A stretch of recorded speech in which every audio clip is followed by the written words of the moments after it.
urgentes cambios globales que requieren de nuestro compromiso, colaboración y empatía, y de aportar con nuevas formas de trabajo para enfrentar los desafíos actuales y futuros. En este contexto, el conocimiento es esencial.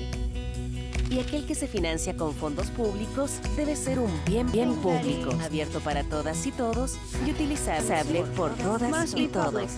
El acceso y reutilización del conocimiento promueve la colaboración, acelera la innovación e incrementa su impacto para beneficio de toda la sociedad.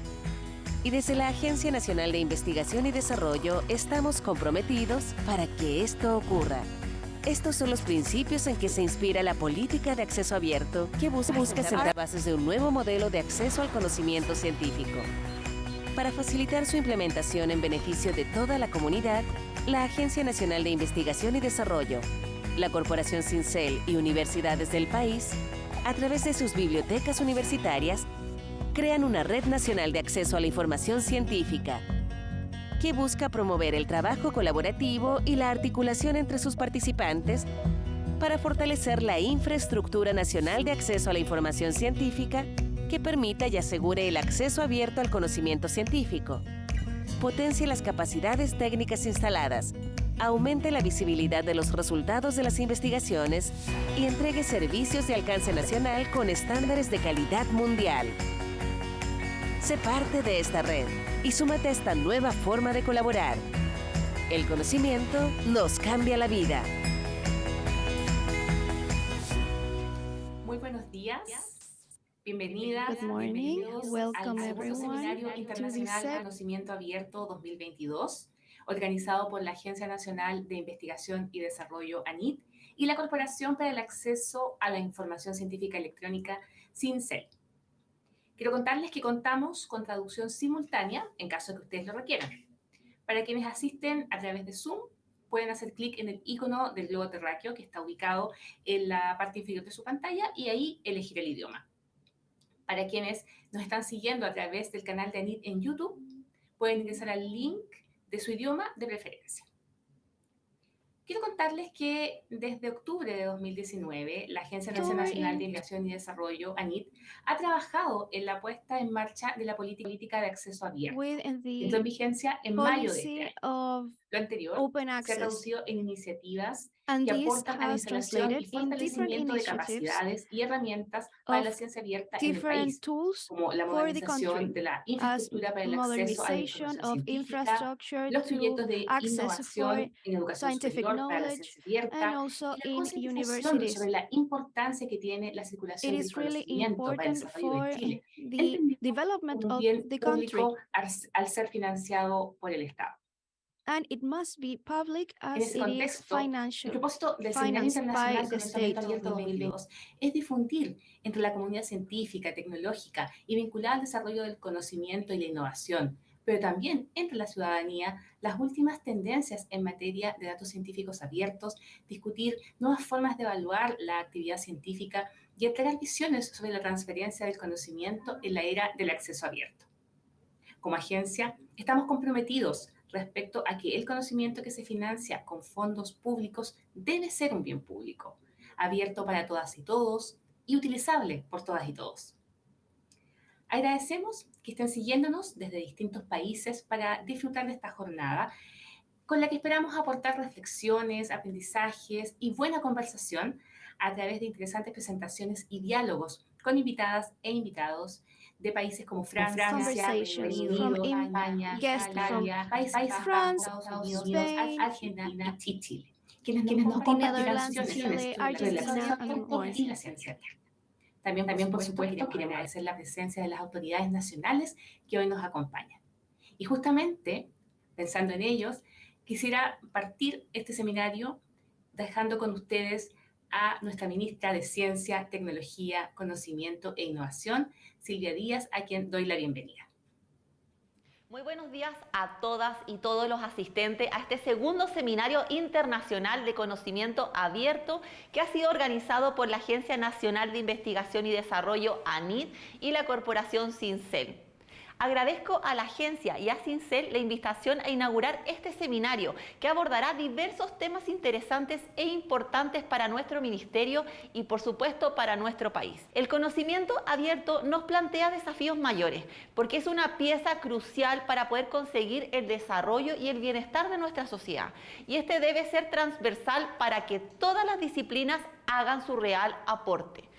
Cuando el conocimiento se genera con fondos públicos, debe estar a disposición de todas y todos, poder llegar a los territorios, tener una mirada de futuro y ser de fácil acceso para poder conseguir soluciones transdisciplinarias en múltiples dimensiones que mejoren la calidad de vida de las personas. Es el derecho que tiene todo ciudadano de poder apropiarse del nuevo saber, cuya creación ha sido financiado por el Estado. Sabemos que nuestro ministerio es una institucionalidad joven que nace en 2018. Sin embargo, hay iniciativas sobre acceso abierto en Chile que son de larga data. Comenzaron con la creación de la CONICIT, actual ANIT, en la década de los 70 y la gestión del conocimiento y el compromiso con su democratización y descentralización. Así Chile también se alinea con el movimiento internacional por el acceso abierto y las múltiples iniciativas de ciencia abierta que hoy se implementan en numerosos países, evidenciadas a raíz de la emergencia sanitaria y la necesidad de poder compartir y colaborar en materia científica y tecnológica, ya que el conocimiento abierto acelera los procesos de innovación. El aumento de presupuesto para el año 2023 representa un compromiso real con el bienestar de las personas y con el fortalecimiento de nuestro ecosistema de ciencia, tecnología, conocimiento e innovación. Podremos destinar más recursos a urgentes problemas como lo son el calentamiento global, el envejecimiento de la población, la falta de recursos hídricos, la desigualdad tanto económica como social y ciudadana, y también algunas otras soluciones que pueden alcanzarse más rápido si el conocimiento es abierto y existe aún más colaboración entre investigadores e investigadoras para poder compartir sus resultados. Este seminario nos da esa posibilidad de poder difundir experiencias, avances y prácticas y poder transferir aprendizajes y entusiasmar a la comunidad de ciencia, tecnología, conocimiento e innovación, para que así podamos transitar a nuevos modelos de generación de conocimiento. Agradezco a todos y todas las expositoras y expositores que aceptaron la invitación de la Agencia Nacional de Investigación y Desarrollo ANIT y la Corporación Cincel, instituciones a las que felicito por organizar este espacio por segundo año consecutivo. Termino dándoles la más cordial bienvenida a este seminario de conocimiento abierto y les deseo que vivan una excelente y provechosa jornada. Muchísimas gracias, ministra. A continuación, la directora nacional subrogante de la Agencia Nacional de Investigación y Desarrollo ANIT, Alejandra Pizarro, nos entregará unas palabras de bienvenida. Buenos días, directora. Muy buenos días a todos y todas. En nombre de la Agencia Nacional de Investigación y Desarrollo, les doy la más cordial bienvenida a este segundo Seminario Internacional de Conocimiento Abierto que organizamos en conjunto con la Corporación Cincel. En ANID estamos absolutamente comprometidos con la implementación de la política de acceso abierto y esta instancia de reflexión cobra muchísima importancia.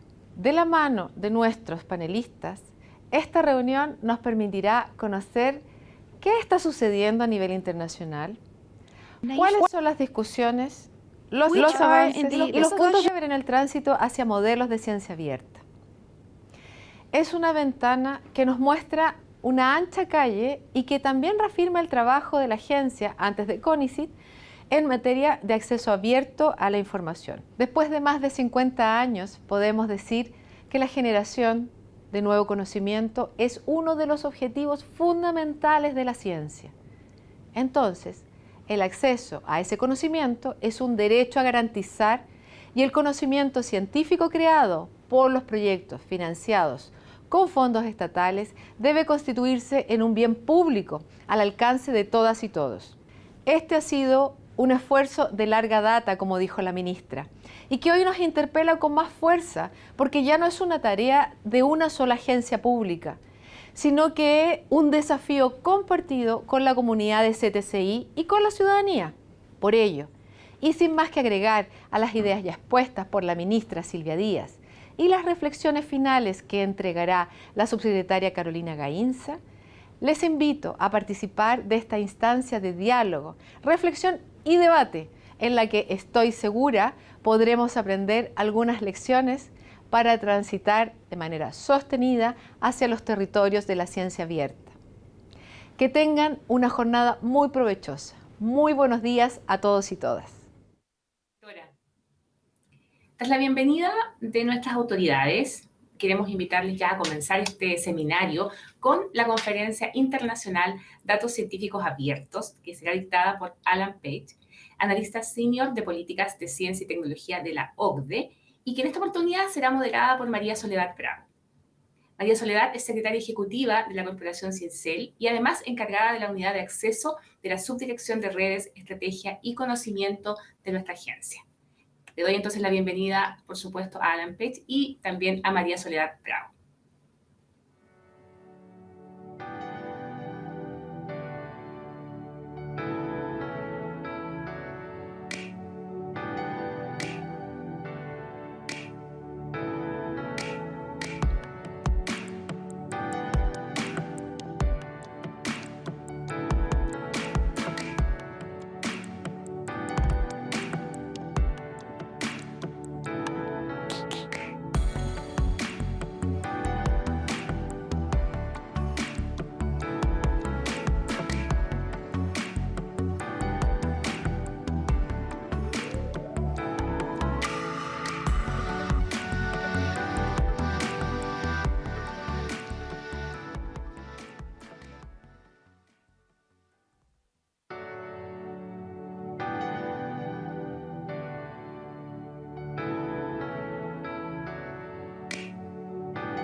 Buenos días a todos y todas. Good morning, everyone. Me corresponde presentar al conferencista I principal have de the este honor to seminario, introduce the main el speaker doctor of this Alan seminar, Page, Dr. Alan quien Page, abordará el tema de los datos científicos abiertos. address the topic of open scientific data. En la OCDE, el doctor Page dirige el At trabajo the sobre OECD, ciencia Dr. abierta Page y leads acceso a the los work datos, on open science and incluida la access to revisión data, de la recomendación del including the Consejo de la revision OCDE of the sobre el recommendation acceso a of los the datos de Council of investigación OECD on the financiados con fondos access públicos to y la data recomendación del Consejo through sobre la research mejora del funded by acceso y public el research intercambio de by datos. public funds and the Dr. Page best tiene un practices to doctorado en exchange física de this partículas de data. la Universidad de Dr. Page Neuchâtel en has a Suiza PhD y un MBA del on Instituto physics Europeo by de Swiss Administración de University Negocios en and an Fontainebleau. MBA on Su trabajo reciente incluye on los business by reportes Fontainebleau. sobre acceso He mejorado has a datos recently worked financiados con on fondos improved públicos para la access ciencia, la to tecnología y la data innovación, funded with public funds on cómo science, hacer que los technology, and datos para la innovation. ciencia He sean also lo más works on abiertos how posible making para abordar los scientific desafíos data as globales open as possible to address y permitir global el challenges, descubrimiento en la era digital, and thus y allowing cómo la new ciencia discoveries in the abierta es digital fundamental era. para He combatir has el worked on COVID-19.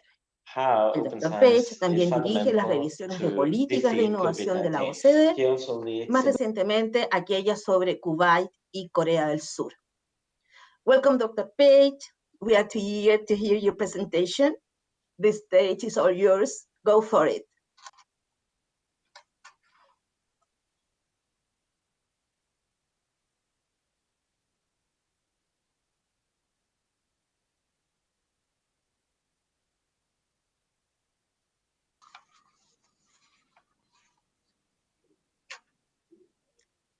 Yes, Dr. Page. Hello. Hello.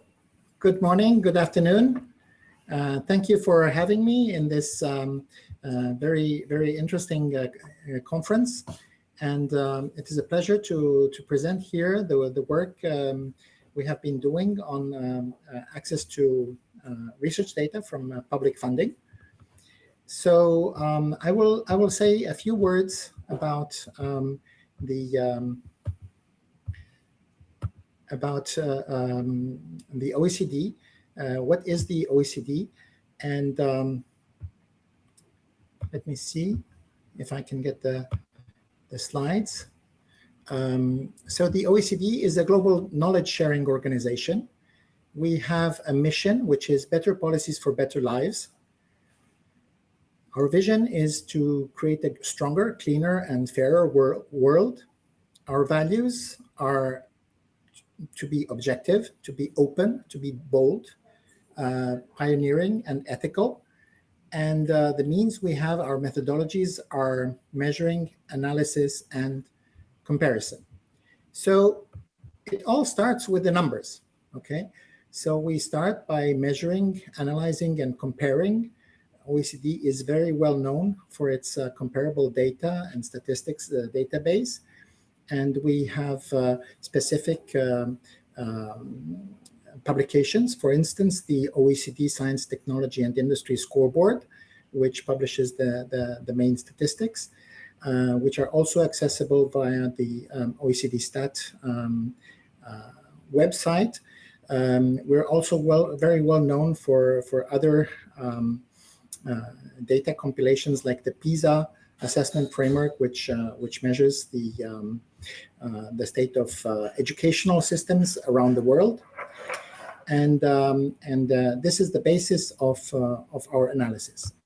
Then we look at the vision for the future, and we have very forward-looking publications such as the Innovation Strategy, which has been published in 2010, the Innovation Imperative in 2015, the next production revolution, which has been looking at whatever is Industry 4.0, so artificial intelligence, robotics, quantum computing, etc. And then we have our biannual Science, Technology, and Innovation Outlook. The last version is 2021. We're now working on the 2023 issue, which looks at the main new trends. Today, what we're looking at is the STI trends for transitions, so for the green transition and the digital transition. So if we go into more specifically the subject of this seminar, which is concerning enhanced access to data and open science, we see that the OECD has a number of instruments. So perhaps I will just pause here to say what do we mean by OECD instruments? These are soft law instruments. So OECD recommendations are international legal instruments, which are soft law, so they're not treaties. There is no penalty for a country which would not implement something, but it is a soft law standard. And as you can see here in this list, we have listed the different instruments we have in the data domain. We already started back in 1980 with the recommendation concerning the protection of privacy and transborder flows of personal data. In 2006, there was the first version of the recommendation concerning access to research data from public funding. And this was relatively, quite a new thing at that time. It was quite pioneering because at that time, some people were talking about open access publications, but not very many people were talking about open research data. So this was the first such international instrument. Then there is also instruments about public sector information, then very much more specific recommendations on human biobanks and genetic research databases, digital government strategies, and health data governance. And then here on the right-hand side, you can see the other international initiatives, which were partly also influenced by the OECD's recommendations. So you have the European Commission's recommendation on access and preservation of scientific information. The first version was in 2012, and the update was in 2018. Then in 2000, a bit later in the decade, we started talking about the FAIR principles.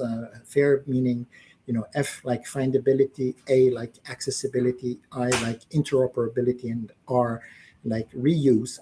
And this is something, and this is a buzzword we are now quite used to.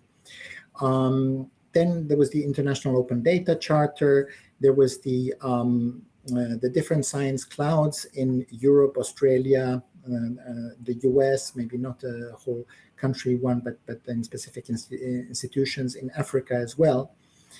Research Data Alliance is a big non-governmental organization, which is a leading organization for data. They also have their recommendations. There was the Amsterdam Call for Open Science. And then there was the whole initiative of the European Commission, which was called Open Innovation, Open Science, Open to the World, which gave the impetus for the science clouds and other such initiatives. And then the more recent developments are in the bottom box. So when we started working on this about 5 years ago to say how can we update all this work, we wrote first a policy report about enhanced access to publicly funded data for science, technology, and innovation. And you can find it under this link. And then this work eventually led to the revision of the recommendation of the Council concerning access to research data from public funding in 2021. And this has been now formally approved by the OECD Council. And in addition to that, we have also a new instrument, which is called Recommendation for Enhancing Access to and Sharing of Data, which has a similar title, as you may see, but does not concern only research data. That's why we don't have research in the title. It is actually for all data. So this is a broader recommendation, sort of an umbrella recommendation, which also concerns private data and general government data, not only research data. So these are the new developments which I want to talk about in more detail today.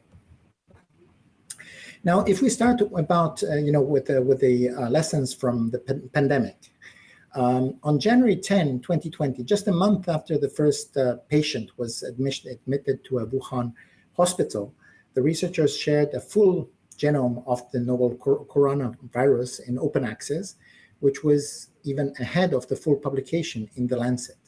This is really very quick, and this has actually helped a lot, so that globally, then people were able to start working on it, start looking for efficient tests, start looking for vaccines and for cures, okay? And this is a key piece of data, and this was a big step forward compared to, for instance, the previous big pandemic of the SARS epidemic, where it took about 3 months to publish the full genome. So this is very encouraging, right? However, not all is that positive. There was also a virus, RATG13, which might have also given some information, which was discovered in a bat cave in Hunan, which is 96% similar to SARS-CoV-2, and these data, unfortunately, are inaccessible. They are no longer accessible. We also know that artificial intelligence was supposed to help a lot in the COVID epidemic, and that it was actually used to scan CT scans and computation protein prediction models and so on. However, they had to report, for instance, in the US, they needed to report to the Food and Drug Administration each time they wanted to retrain their deep learning algorithms. And these kinds of barriers actually slowed down the research. And that's also part of the reason why we would have expected more from the artificial intelligence, and we were not able to get as much value from artificial intelligence as we could have if the data was more available. Now, let's first take a step back and say, okay, let's try to define open science. Okay, now there is no formal definition of open science, but at the OECD we refer to open science as the efforts by researchers, governments, research funding agencies, or the scientific community itself to make the primary outputs of publicly funded research results, publications, and the research data publicly accessible in a digital format with no or minimal restriction as a mean for accelerating research. Open access is understood as unrestricted online access to scientific articles, and open data is data access and sharing agreements where data can be accessed and shared, and data can be reused by anyone without any technical or legal restrictions, and free of charge to the greatest extent possible. Of course, this is the aim, but it is not always possible because clearly there are some costs, and we will talk about that, how these costs can be covered. Now, open access to journals, it has quite a long history. First, since the 17th century, we had the creation of the first scientific journals and publication of scientific results, but of course, which were not open access, which were paid access. In the 1960s and the 1970s, we started to have at least open access to bibliography. So at least the bibliography was accessible through some databases such as the Educational Resources Information Center and PubMed, which was called Medline before.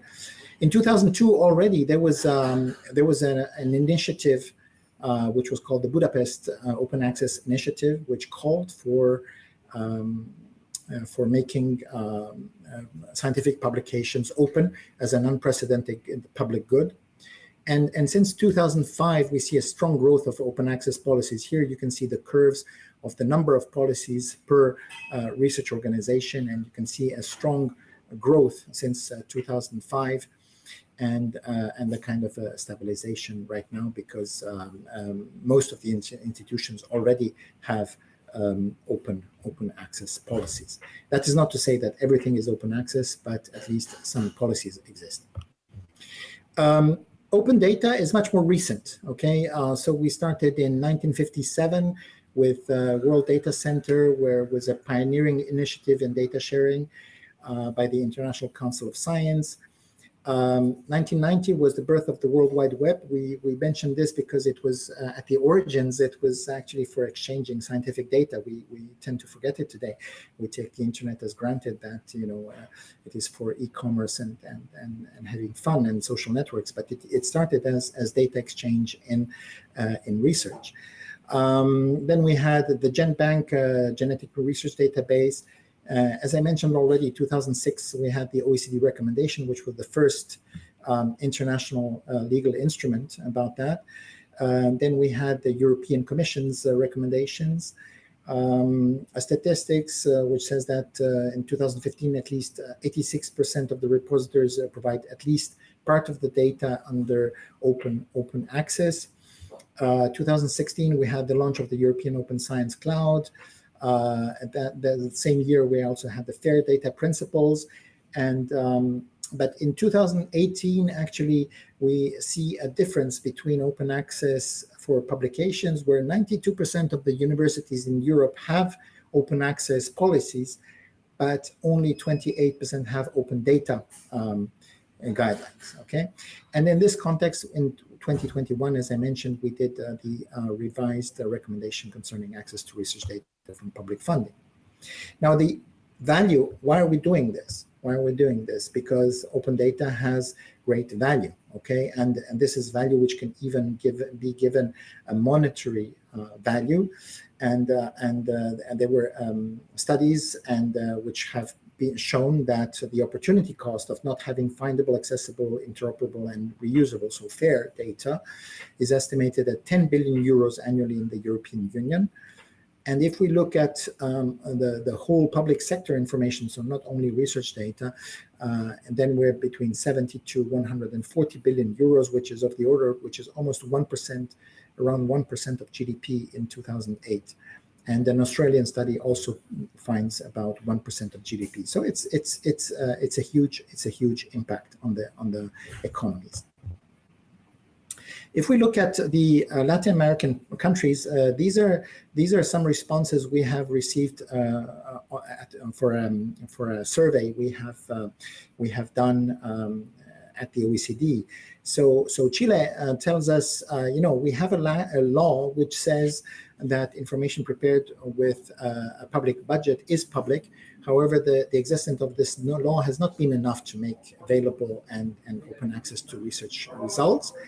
And ANIT, your institution, which kindly invited me, disseminated the first national proposal for open access policy to scientific information in 2020, and this has been now in force since May this year, which is a very good situation, and it has been progressively incorporated into the approximately 50 calls and tenders which are currently happening in Chile. In Brazil, Brazil tells us that the general data sharing framework is well established. However, they do not have specific policies on research data sharing, and they still need to be developed, okay? And there is no consensus among the main stakeholders, mainly the scientific community, on how far these policies should advance. So we have an evolving situation in Brazil. And in Costa Rica, who is an OECD member for one of the latest entered OECD members, they say that at the national level, there is no infrastructure nor policies that regulate or incentivize sharing data, and that at institutional level, there are some first steps in the public universities. If we take a systemic view, and this is the view we have taken for the revision of our instruments, we have looked at the entire ecosystem of the data. So you start with at the base, you have the raw data you collect for your research purpose, and then you process it in your workflows, and you get into let's say semi-processed data, which is supporting data for your analysis and for your publication. And then at the top of the pyramid, you get the publication, right? And then you get the facilitation here through the workflows and algorithms. So our view was that you cannot look at data in itself. You have to expand the scope also to take into account the software, the code, the algorithms, and the workflows. So this is our workflow of this project. So you see, it was a quite a long project, started in 2017 with a survey. We had the workshops. We have then published an analytical report, and then we worked in 2020. We worked the full year for with the draft recommendation, and in 2021 this recommendation was adopted.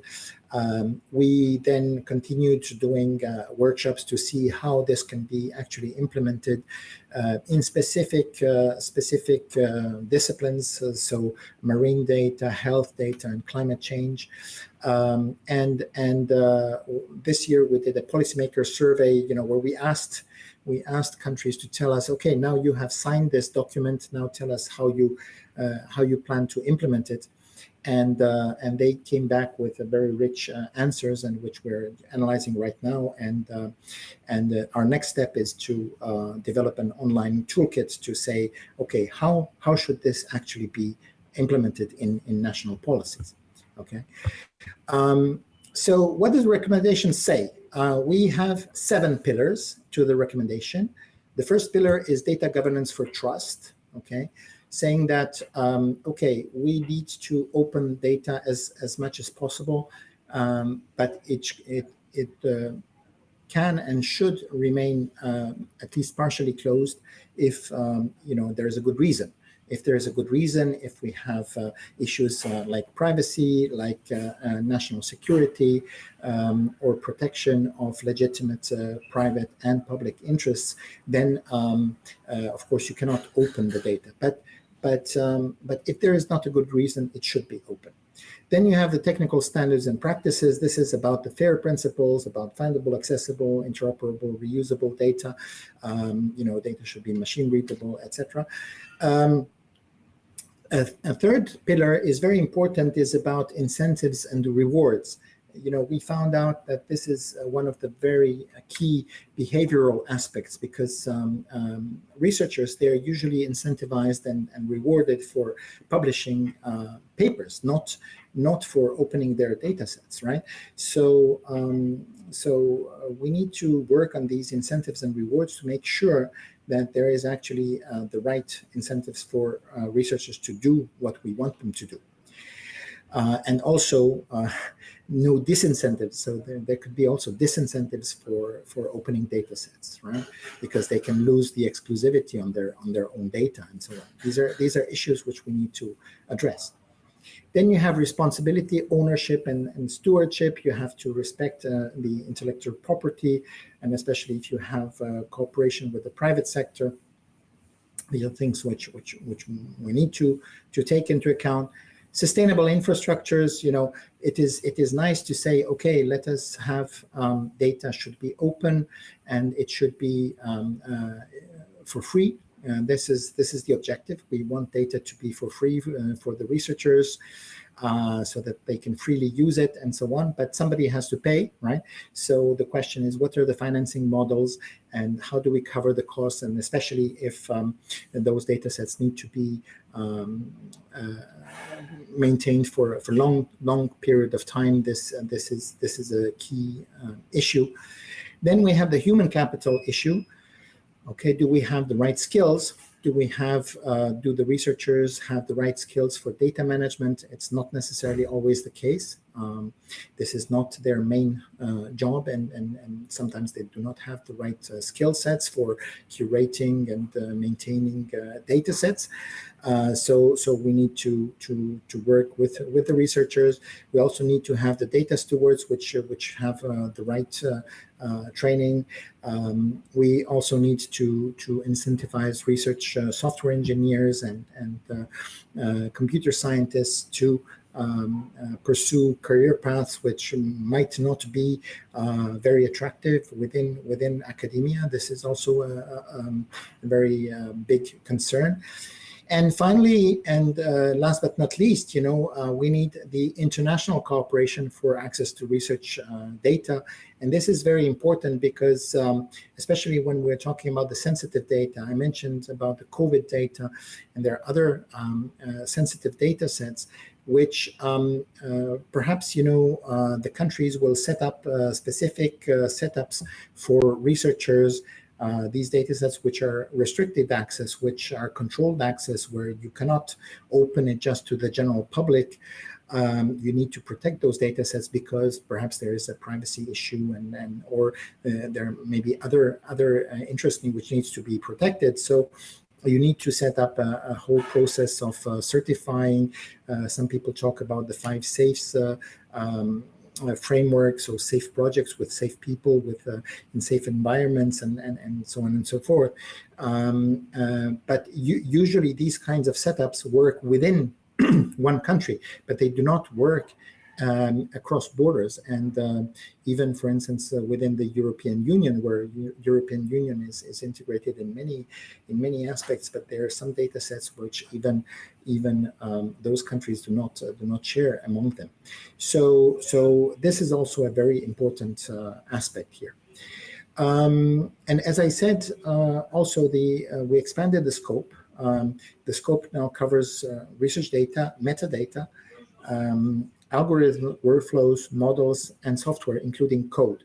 This is very important. So we're not only talking about data. So if we go into more detail now for each of these pillars, the first pillar we mentioned is data governance for trust, right?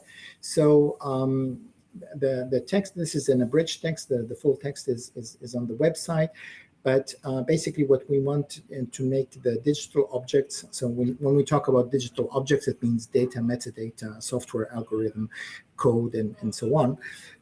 We want to make them openly accessible and reusable to the largest extent possible, while taking into account the need to restrict access for legitimate private, public, and community interests. We also, of course, we want to foster and support open access by default, okay? And the access should be timely, findable, user-friendly, and accessible by internet without discrimination and free of charge to the greatest extent possible.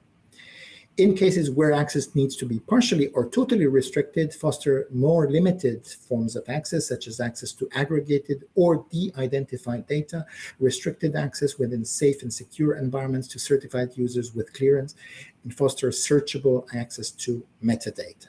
This is very important because metadata can be opened more easily, right? It is much less sensitive, and actually it can be helpful to open metadata first to be able to open a dialogue and see with the researcher where they really need to access exactly which data set when the data are sensitive. We need to transparently manage and mitigate the risks and talk about that, consult with the community of stakeholders, explain this, and require that there is a consent and have roles and responsibilities of staff responsible for data access. So this is the first pillar. The second pillar is about technical standards and practices. I will go more quickly here. This is what we called the fair access. So you will find here again the findability, the accessibility, the interoperability. Perhaps just to say interoperability, when we talk about interoperability, there are 3 aspects, right? You have the technical aspect, which means that the minimum is that the data is machine readable, okay? But then you also have the semantic, that you have agreed upon terminology and ontology that everybody can interpret the data, and also the legal interoperability, the rights of use, so that the rights of use are accessible, and that we know, for instance, if there is an AI algorithm which comes to see to visit the data set, that this algorithm can recognize whether it has the rights to use that data set or not. So we want to also make these digital objects understandable and reusable in the long term, open the metadata, and also have the right algorithm code, software, and workflows to enable the reuse ultimately. Okay, and finally, we do want to also have technical standards which are open, freely accessible, and internationally agreed.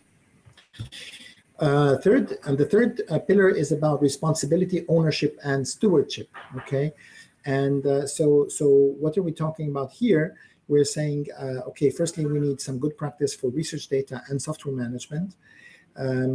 Second, we want to promote some public-private partnership where we want to make the data as open as possible, but we do want to recognize and protect legal rights and legitimate interests of stakeholders, including private sector partners. This is very important when you're working with the private sector, because they have commercial interests and so on, and it has to be very clear how their interests can be protected.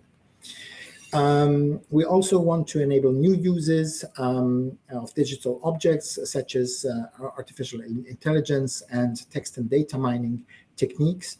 This is very important for the development of text and data mining, that we should make those data sets as accessible as possible for these purposes as well. And we need to have the information about rights and licensing in the metadata. This is what I already mentioned earlier. It's very important to have this data, to have this information, so that when an algorithm comes in, they know whether they can use the data set for their purpose. And we also want to encourage the widest use of open licenses wherever those are appropriate. Of course, we cannot always have open licenses, but as often as possible, we do want to have that. Incentives and rewards, I already mentioned that briefly.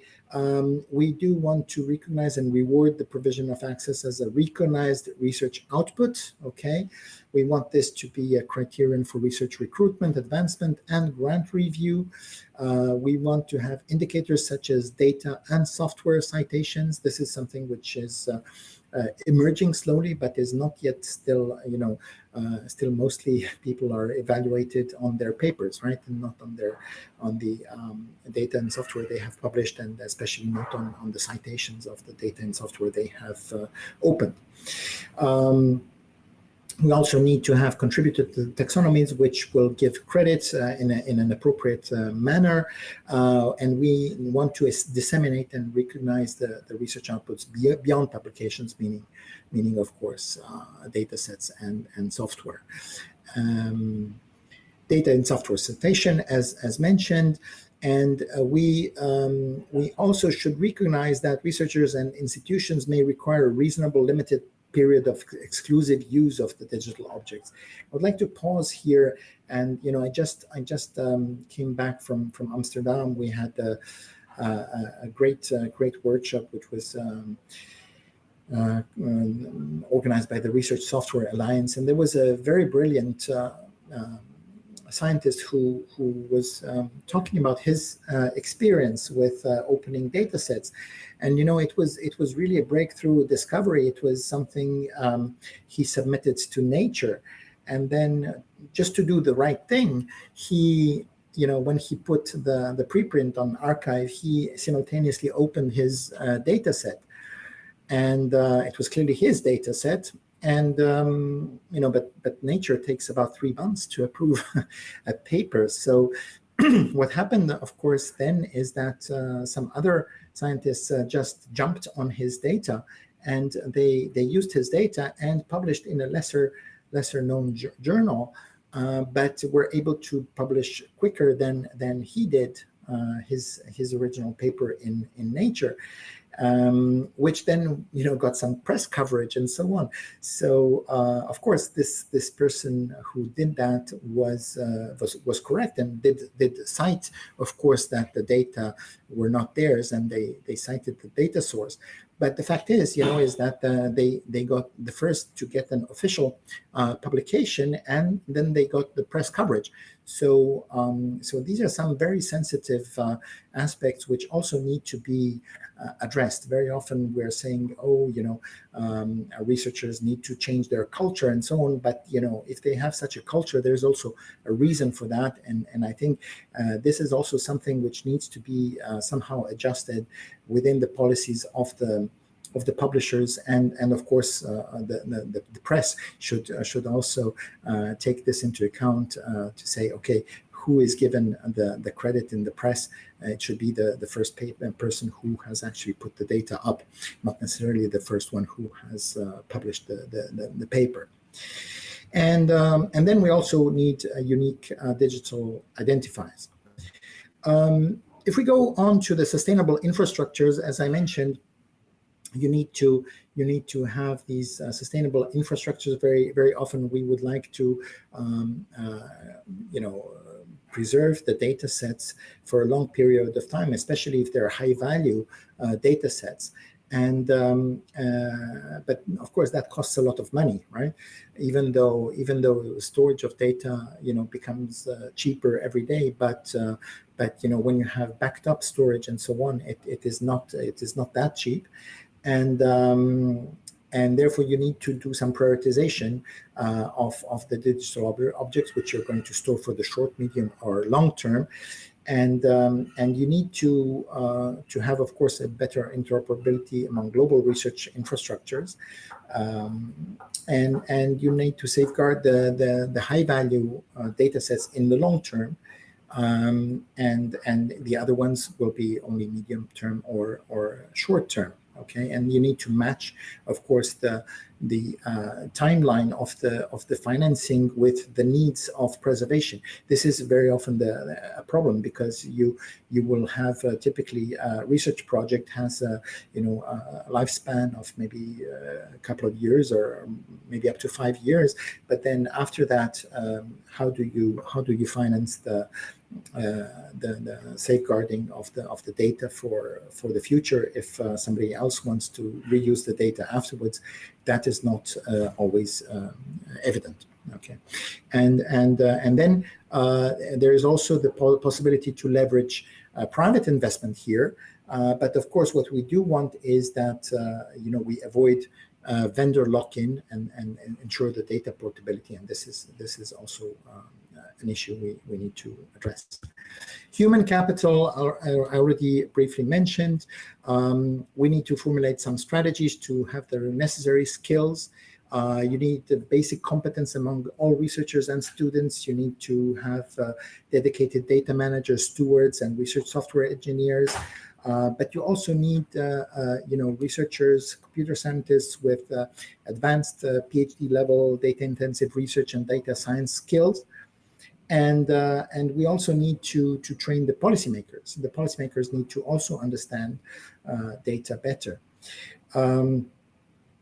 We need to support lifelong learning through open educational resources, ensure inclusivity and diversity, and raise awareness about bias and mitigate bias in data sets. This is a big issue, of course, in artificial intelligence. We know that biases can be in the data sets which are used to train artificial intelligence, and we have to try to prevent such and mitigate such biases.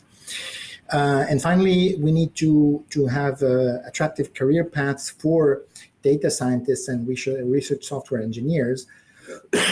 As I already mentioned, it's not always easy to attract them and to keep them within the research realm, because we all know that these kinds of talents are very, very demanded in the private sector and can have very attractive career prospects in other environments. And finally, as I mentioned, the international cooperation for access to research data is something which is very important, and we need, especially for the sensitive data. I would make just very quickly talk about the number 4 here in this slide. That we need to have the interoperability of legal and ethical frameworks, and we need to work towards internationally compatible procedures for determining the degree of sensitivity of data, establishing criteria and protocols for the certification of institutions and researchers, and establishing technological standards and approaches for secure remote access to such data sets.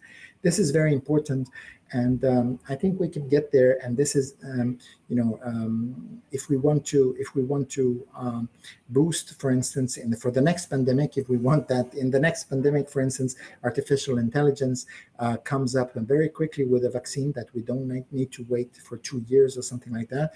We would need to have much better, much more fluid access to data sets.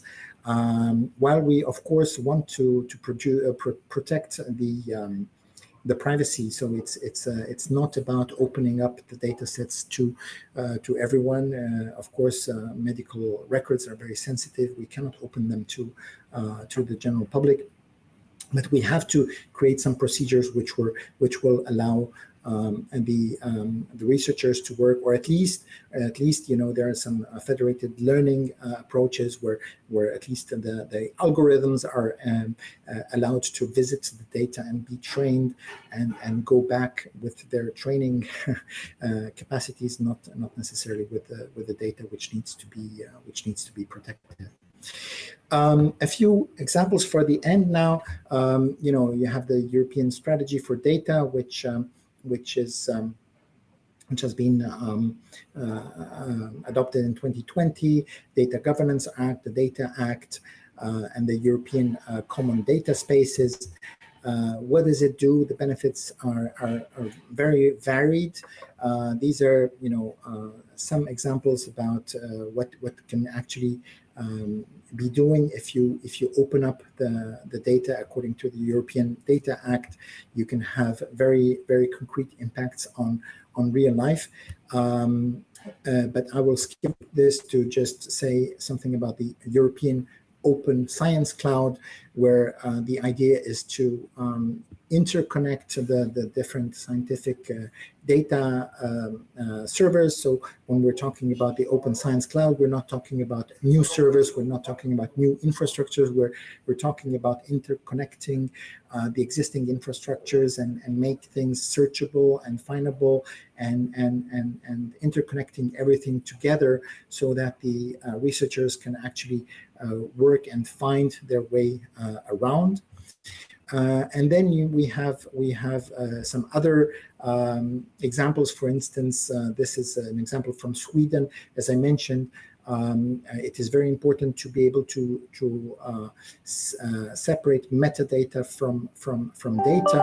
And for instance, if you have a sensitive data set, you can open up the metadata where you provide the metadata to the researchers, and then the researcher can look at the metadata and say, okay, this is exactly the bit of the different bits of data I would need for my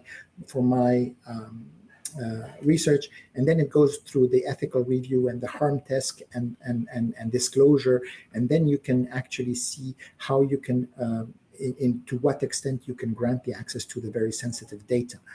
This is a very, very interesting case they did in Sweden. We have the Germany National Research Data Infrastructure. You can study the cases offline. And the UK's Concordat on Open Research Data. This is interesting because the UK went a kind of a bottom-up way. So it was the research councils, the universities, the trusts, Wellcome Trust, and so on. They actually built this Concordat on Open Research Data. So it was not something which came from the top down. It was more bottom up. And these are some further reading papers on this issue. And I would stop here and open for questions. Okay, Dr. Pei, thank you for your presentation. We have some questions. You talk about a lot of recommendations in your presentation, but in the case of ANIB, what recommendations would you give to ANIB? Is a funding agency to implement a open access policy for publications and for data. What is the golden path? Funding agencies actually are a very they're a key actor, because our recommendation here has been signed by governments. Okay, and yes, governments can write laws and they can make strategies, open science strategies and policies and so on. But in the end of the day, no country is going to make a policy which puts somebody in prison because they did not publish their data, right? So it's not like that. It's the real power is actually with the funding agency, because the funding agency can say, look, I can give you the grant, but under the condition that you actually publish your data, okay, and that you publish your software and they're open source, and perhaps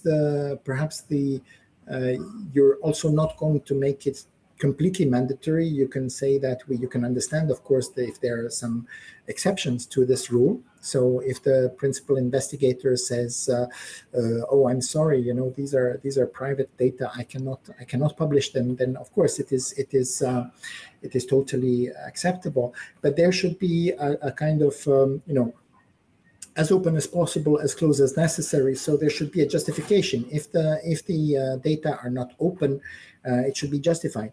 But on the other hand, as I said, you get into this ethical dilemma. As I mentioned, this scientist, who did the real thing, because in the Netherlands, for instance, the funding agency has a very strong open data requirement and open data, open access requirement. Then he did the right thing. He said, okay, as soon as I put my paper on the preprint server, I will open up my data set. Okay.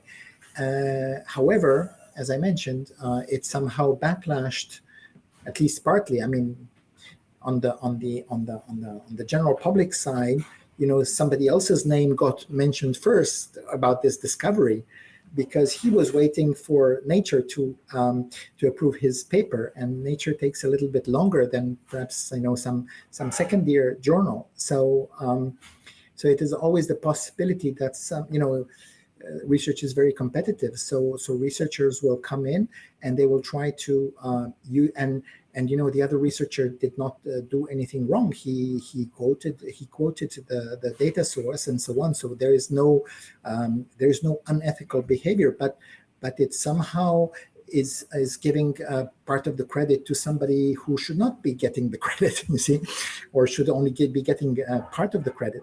So as I said, we have to be very careful how we implement these kinds of policies, because if we get this kind of backlash, then it will further, because clearly researchers do not have this culture of opening up their data. I mean, they're, very protected. I'm a former researcher myself, as you mentioned. I worked at CERN and so on, and I know how researchers function. I mean, you work for years to acquire a data set, and then you have a very strong sense of ownership, and now you're asked to open it up to your fellow researchers. And it's not something which is natural. So it requires a cultural change. And in this cultural change, I think we have to take into account all the potential disincentives.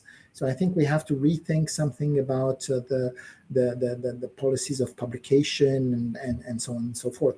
And perhaps also allow this kind of embargo periods, right? So for instance, probably nothing nothing would have happened if they would have had a 3-month embargo, just to allow the first Nature article to come out, and then have the data, open data set 3 months later, right? So we need to adjust. I think it's about really adjusting and finding the right balance, because clearly, protecting data and closing down data sets is not the right thing, right? Okay, Professor. Do you talk about Latin America and examples of the open policies? In your experience, what challenges that Latin America faces in opening public-funded research data in general? Well, as I said, I mentioned the three examples we had from Chile and Brazil and Costa Rica. We have three different cases here. I'm not familiar with all Latin American countries and their advancement, but from these three examples, I see that clearly in Chile there is a formal policy which has now been adopted just this year, and which you're starting to implement. So perhaps you can tell me something about it. In Brazil, I know that the Brazilian colleagues were working with us very, very closely on the drafting of the recommendation. And I remember that when they were working with us, they also mentioned that it was actually very helpful, this work we did on the 7 pillars together. It helped them think about their own policy, which they were developing in parallel. So I think this is quite important. And the three countries I mentioned are OECD member.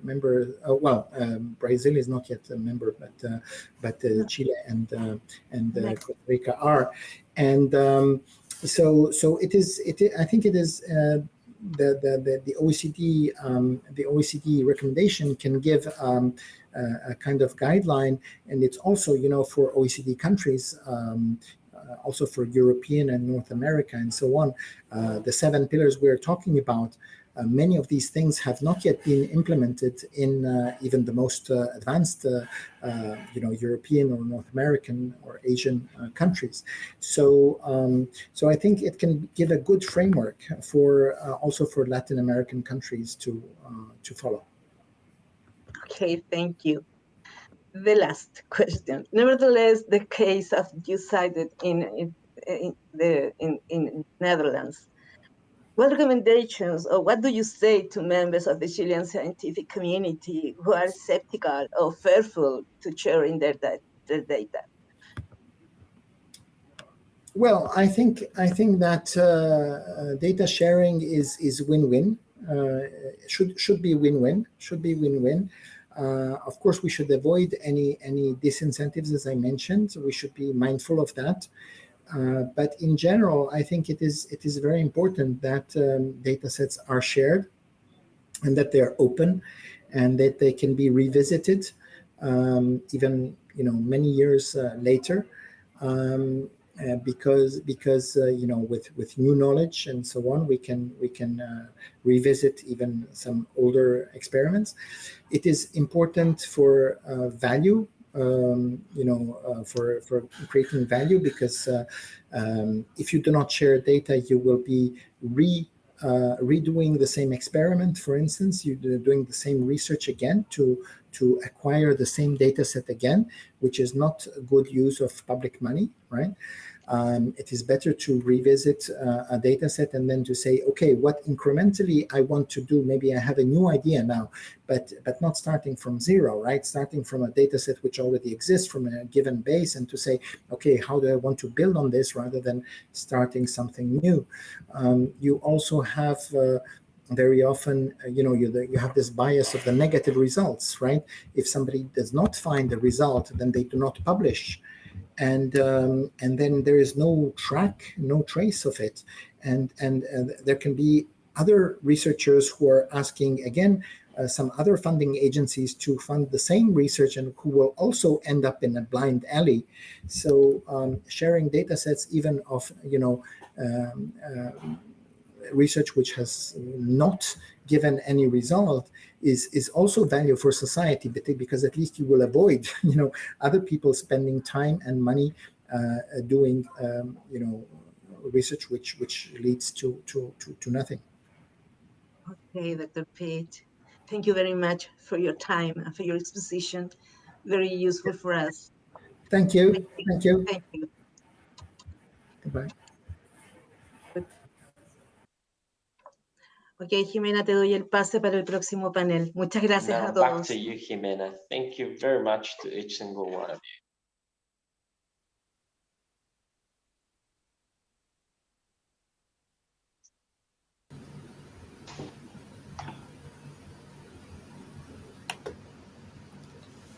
Muchísimas gracias, Soledad Bravo, por la moderación de este espacio y, por supuesto, Thank you al very doctor Alan much, Page, Mrs. por su Soledad interesante Bravo, and of exposición course, sobre el Dr. interés Alan de la Page for his científica very abierto interesting a nivel presentation on the mundial. trend of open Tal como scientific Soledad data nos anunciaba, at a global para level. continuar, Just vamos as a dar Soledad inicio was al telling us, primer panel de we esta will now mañana, begin que se with our titula first panel this Transferencia morning, del which is conocimiento en titled la era de la Knowledge información. Transfer in the Era Estará of moderado por la subdirectora de This will redes be y moderated estrategia by de the la Subdirector of Network Strategy and Knowledge of ANIT, Patricia Muñoz. Patricia es Let me bibliotecóloga tell you that y Patricia estudió documentación Muñoz bibliotecaria en la Universidad has a Católica, master's degree especialista on en gestión de información Bible científica on y tecnológica. library science, Ha and she's an desempeñado proyectos expert on relacionados con la scientific accesibilidad, knowledge la transfer. She visibilidad has y la worked on projects científica. related to accessibility and visibility of scientific Sus works, principales impacts, intereses and en investigación outcomes. son el acceso a Her la main lines of research accesibilidad, are el access to monitoreo de la to producción scientific científica y de los data, datos y monitoring la of accesibilidad. scientific work, Tiene vasta experiencia en el data desarrollo de policy, información management, and herramientas de scientific knowledge. conocimiento y She gestión has de la wide información experience on científica y promoting tecnológica.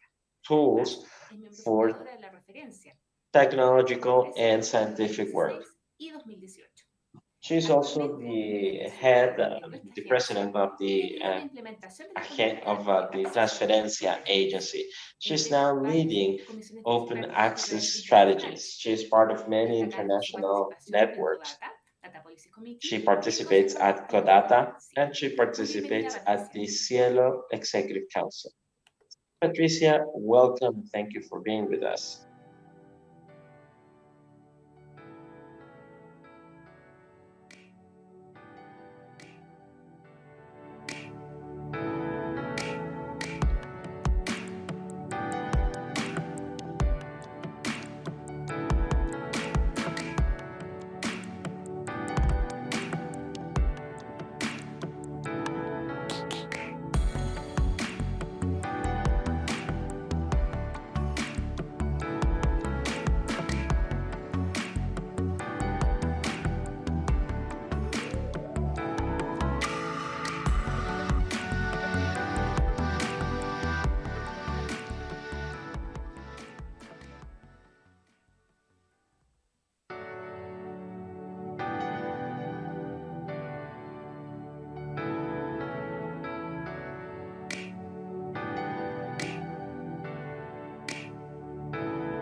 Hola, buenos días a todas y a todos. Para nosotros es un honor Hello, good contar con este morning. panel To de us, it's an expertos honor y to lo be que here yo haré with con you at ellos, this los que panel of haremos la experts, conversación, and I'll moderate haremos the un par de conversation. turnos, uno a What uno, what we se pondrán will do now is actually responder y contarnos introducing su each one of them. experiencia. Then each one of them will have time to tell us about their experiences. Let me start introducing our first panelist, Raul Aguilera, who is a member of the Strategy on Digital Transformation and Knowledge. Su línea de Welcome, Raul. investigación se enfocan en la cultura His abierta, research line is mainly focused on technology la information, información como especially contenido en digital bibliotecas, information sistemas de for documentación para todos los digital ámbitos knowledge educativos at y libraries for actualmente all educational fields. el director de la He is now Red part de of the Bibliotecas Españolas Council of Data y Red también and miembro de la línea estratégica de investigación scientific digital y research in conocimiento Spanish. de dicha And he alianza. is a member Posee un of grado en several literatura organizations. española y es periodista en la He Universidad Complutense. has a degree Siempre on gracias por Spanish language estar con and he's a nosotros y journalist. estamos muy ansiosos de Graduated escuchar from the Universidad y Complutense. seguramente We're looking contribuirán forward to mucho. listening from you, Luego and so is contaremos our con John, audience. que es Let me start with John, especialización too. es en el área de valorización de John patentes, Orcutt is an comercialización de expert on tecnología, patent, publicidad commercialization y of director de technology, excelencia tecnológica public y recientemente resources, participó en el diseño y la technological estrategia de transfer. He has innovación de recently Abierto en Argentina participated y en on el the strategy for 2021 open innovation in Argentina, and he participated in 2021 on a encargado del Ministerio del knowledge de Ciencia, transfer Tecnología e study Innovación del Gobierno de Chile. Además, contribuyó commissioned a la by ejecución del the programa government of Chile. He has also contributed to the execution of a program, all college business program. He is now teaching commercial law, merging, acquisitions, regulation of values, contracts, and fundings for startups. Thank you very much, John, for joining us today. And Alexandra Pacigotti, who is the Director of Knowledge Transfer and Head of Protection of Intellectual Property of the University of Cologne, Italy. She has been working for over 25 years in that institution. She has been an advisor for the European Union. She has been a manager of programs funded by the European Union. She has been a technical evaluator at several European institutions. So thank you very much, Alexandra. We wish this channel is extraordinary. Probably we will have many questions for this panel. Let me start with Raul. Well, thank you very much. Let me thank Anit for the invitation to be here with you.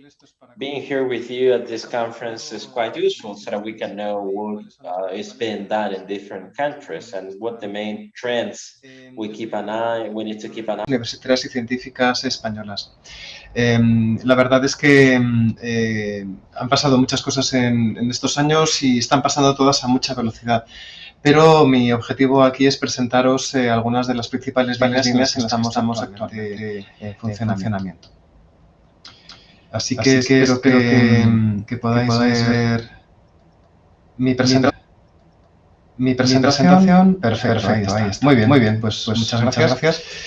Bueno, la red de bibliotecas universitarias y ciencias españolas, Review, está formada por universidades públicas y privadas de España y también por SIC, por el Consejo Superior de Investigaciones Científicas. Somos actualmente una red asociada a una de las sectoriales de la Conferencia de Rectores de las Universidades Españolas, la sectorial Abierto de Investigación. Y organizativamente pues, tenemos una comisión permanente y una serie de grupos de trabajo que son también de carácter más o menos permanentes, ¿no? Entre ellos hay uno que históricamente desde hace pues, casi 20 años ha estado muy centrado en acceso abierto, que es el grupo de trabajo de repositorios.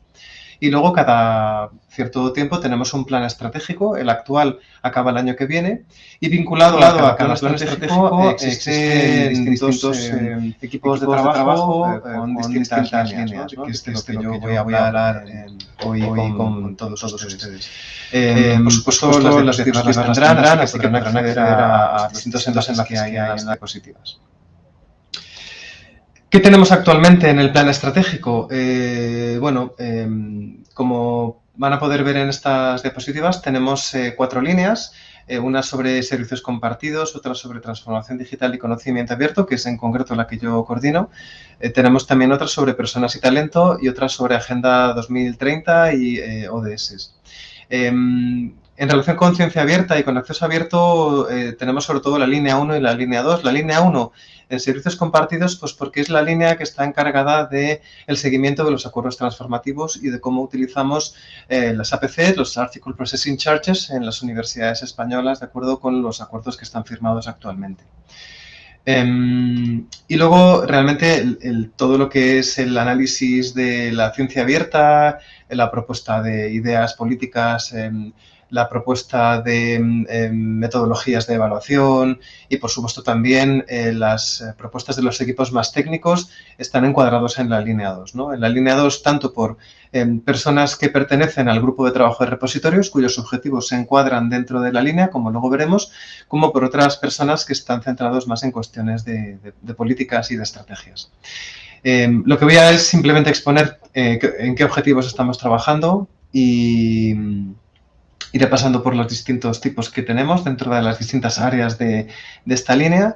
Y bueno, estamos ahora mismo produciendo bastante documentación. En los próximos meses tendremos diversos informes que se podrán consultar en el repositorio de la red de Review. Entonces, de los objetivos generales de ciencia abierta, pues tenemos ahora mismo en marcha 4. Hay una encuesta que hemos lanzado para conocer el estado de la ciencia abierta en España y de ahí saldrá un informe en las próximas semanas. También tenemos una iniciativa para medir el acceso abierto en las universidades y centros de investigación. Tenemos ya 2 informes hechos en los pasados años. El último es de 2016-2020 y el año que viene tendremos un nuevo informe, porque son informes que los vamos actualizando cada 2 años.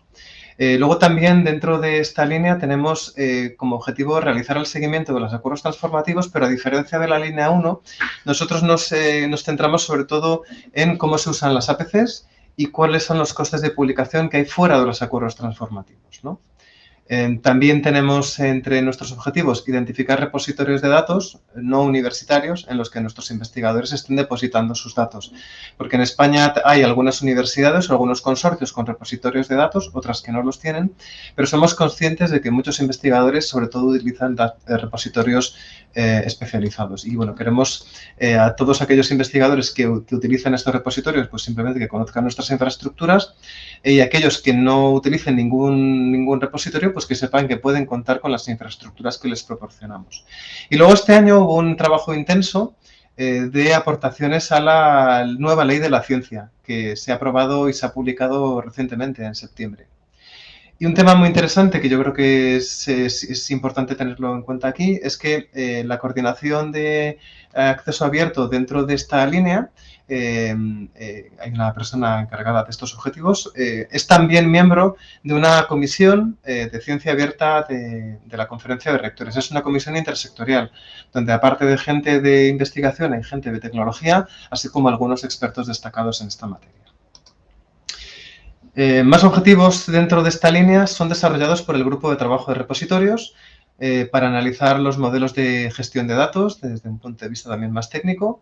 Son los encargados de organizar actividades de difusión de ciencia abierta, entre ellas la Open Access Week. También son encargados de diseñar sistemas de evaluación de repositorios institucionales dentro de España, y otras de sus líneas de trabajo tienen que ver con las métricas y con las estadísticas en repositorios, e incluso hay personal muy técnico, incluso algunos de ellos con perfil informático, que intentan ayudarnos a todos a trabajar y a mejorar nuestros repositorios que están mayoritariamente en España basados en DSpace. Aparte de estos objetivos que están puramente enfocados a ciencia abierta, también tenemos otros objetivos un poco más colaterales, ¿no? Pero que también son importantes. Algunos de ellos, por ejemplo, sobre transformación digital. Hay parte de los objetivos que tienen que ver con el grupo de trabajo de repositorios, otros que desarrollan otras personas, ¿no? Pues como, por ejemplo, analizar la preservación de las tesis, la preservación digital de las tesis que desde el año 2010 deberían estar publicadas en abierto en España, y también analizan tecnologías emergentes en nuestro país. Ahora mismo tenemos una encuesta lanzada sobre este asunto de la que saldrá un informe en las próximas semanas. Tenemos también otro equipo de trabajo sobre innovación docente y competencias digitales. También aquí el grupo de trabajo de repositorios tiene un objetivo para potenciar la creación y el mantenimiento y el depósito en repositorios de recursos educativos en abierto, así como hay 2 líneas relacionadas con competencias digitales para estudiantes tanto de grado como de posgrado. Y por último tenemos dentro de la línea un último objetivo sobre propiedad intelectual, que tiene 2 dimensiones en este año en particular. Una que es seguimiento de la legislación de propiedad intelectual. También hay un objetivo sobre la implementación del préstamo digital controlado, que es algo relativamente novedoso y que está en exploración en toda Europa. Y por último tenemos también su contribución a la ley de la ciencia, que ha sido decisiva para poder progresar entre todos. Y nada más en este breve repaso de lo que hacemos desde Revion en las universidades en España. Luego tendremos oportunidad de comentar más cosas. Gracias.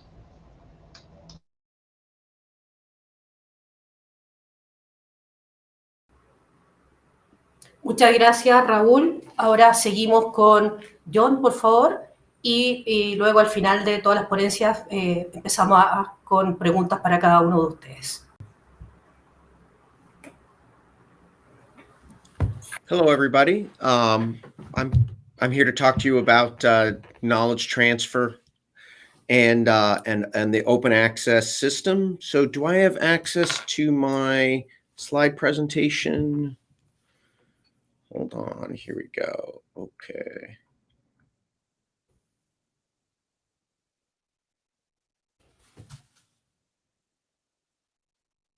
In a second. Okay, here we go.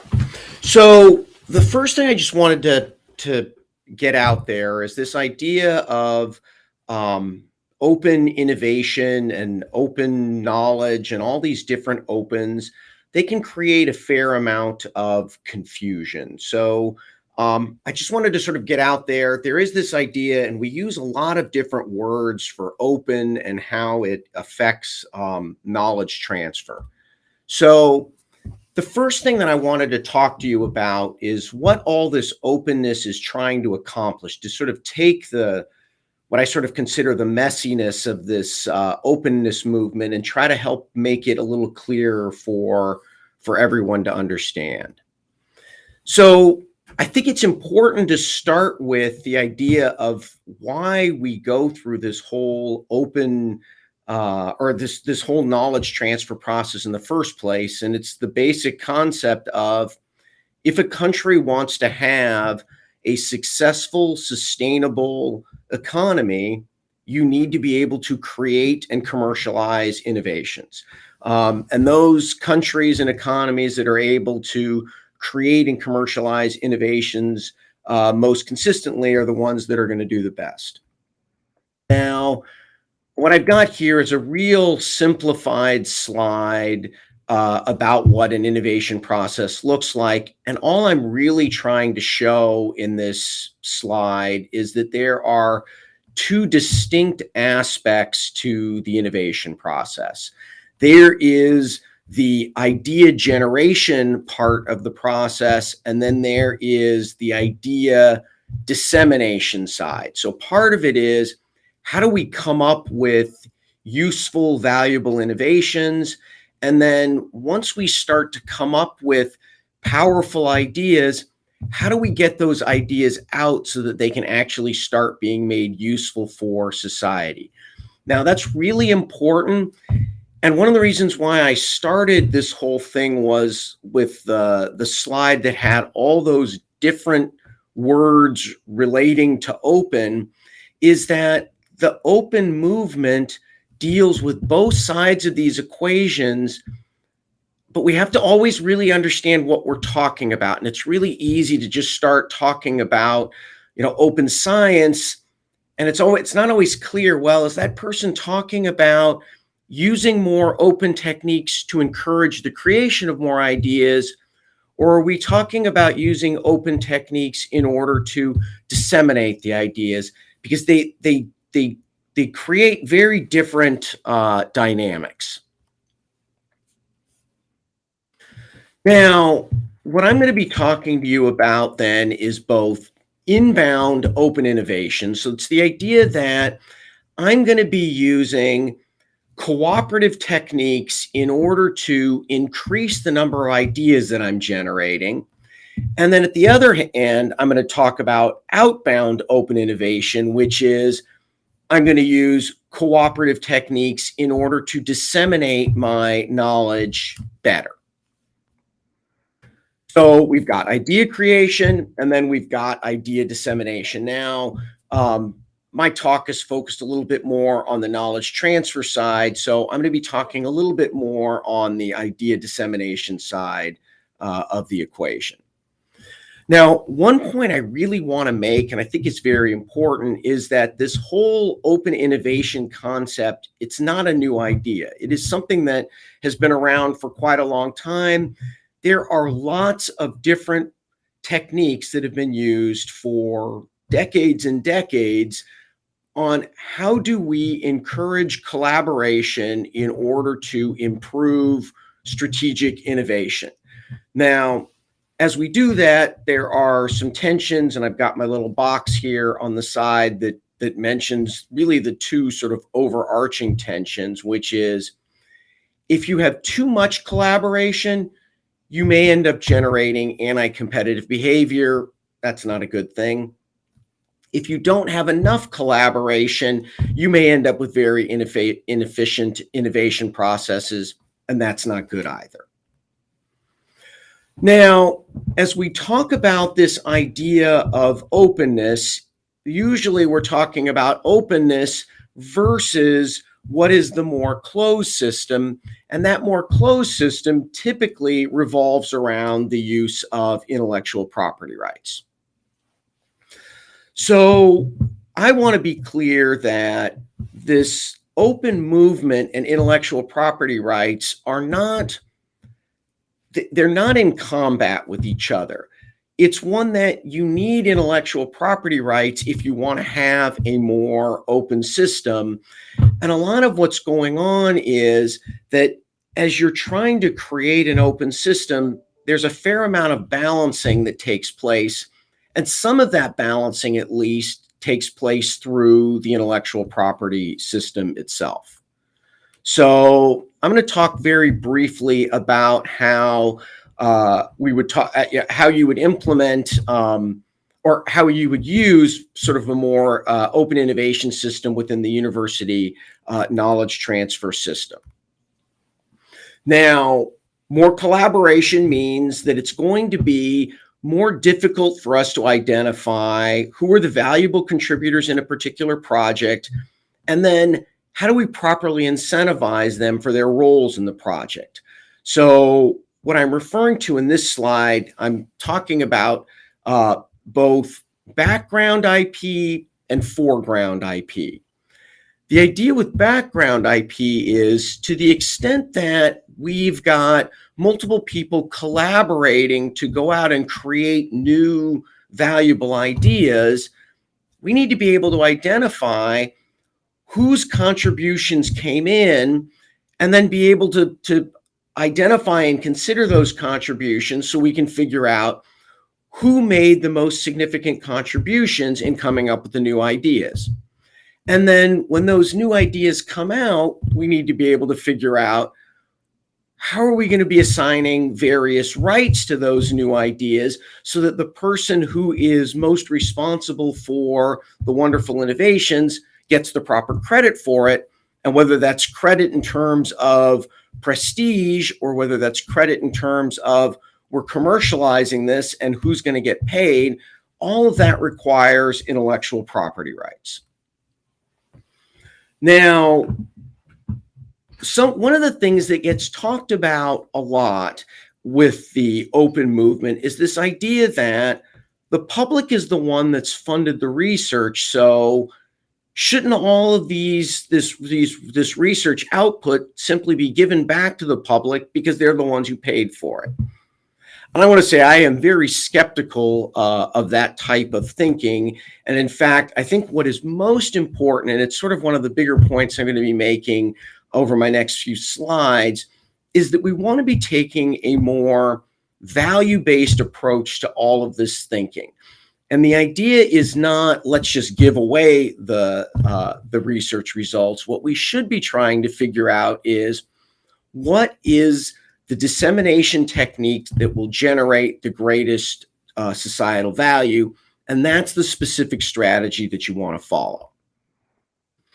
So with this slide here, I'm trying to highlight a few of the different dissemination techniques that potentially exist for a university when it comes up with some type of new innovation that it's been able to generate with public funds. Sometimes the best strategy is simply to give away the research freely. Sometimes the best strategy is to protect the ideas and commercially exploit them very aggressively. Sometimes it's a combination approach where you're both protecting aggressively and exploiting your research, while at the same time publishing some of your research freely. Sometimes you're going to be using very collaborative distribution tools. And so one that I've got in my slide there, a reference to patent pools. And I know in the United States, there's been a recent effort by some of the top universities to come up with some more collaborative, interesting techniques surrounding patent pools as a way to distribute the information. And then this last one I think is very important to consider, where it's this idea of, I'm going to use the intellectual property system as my primary tool for distribution, but I'm kind of close to giving away the research freely.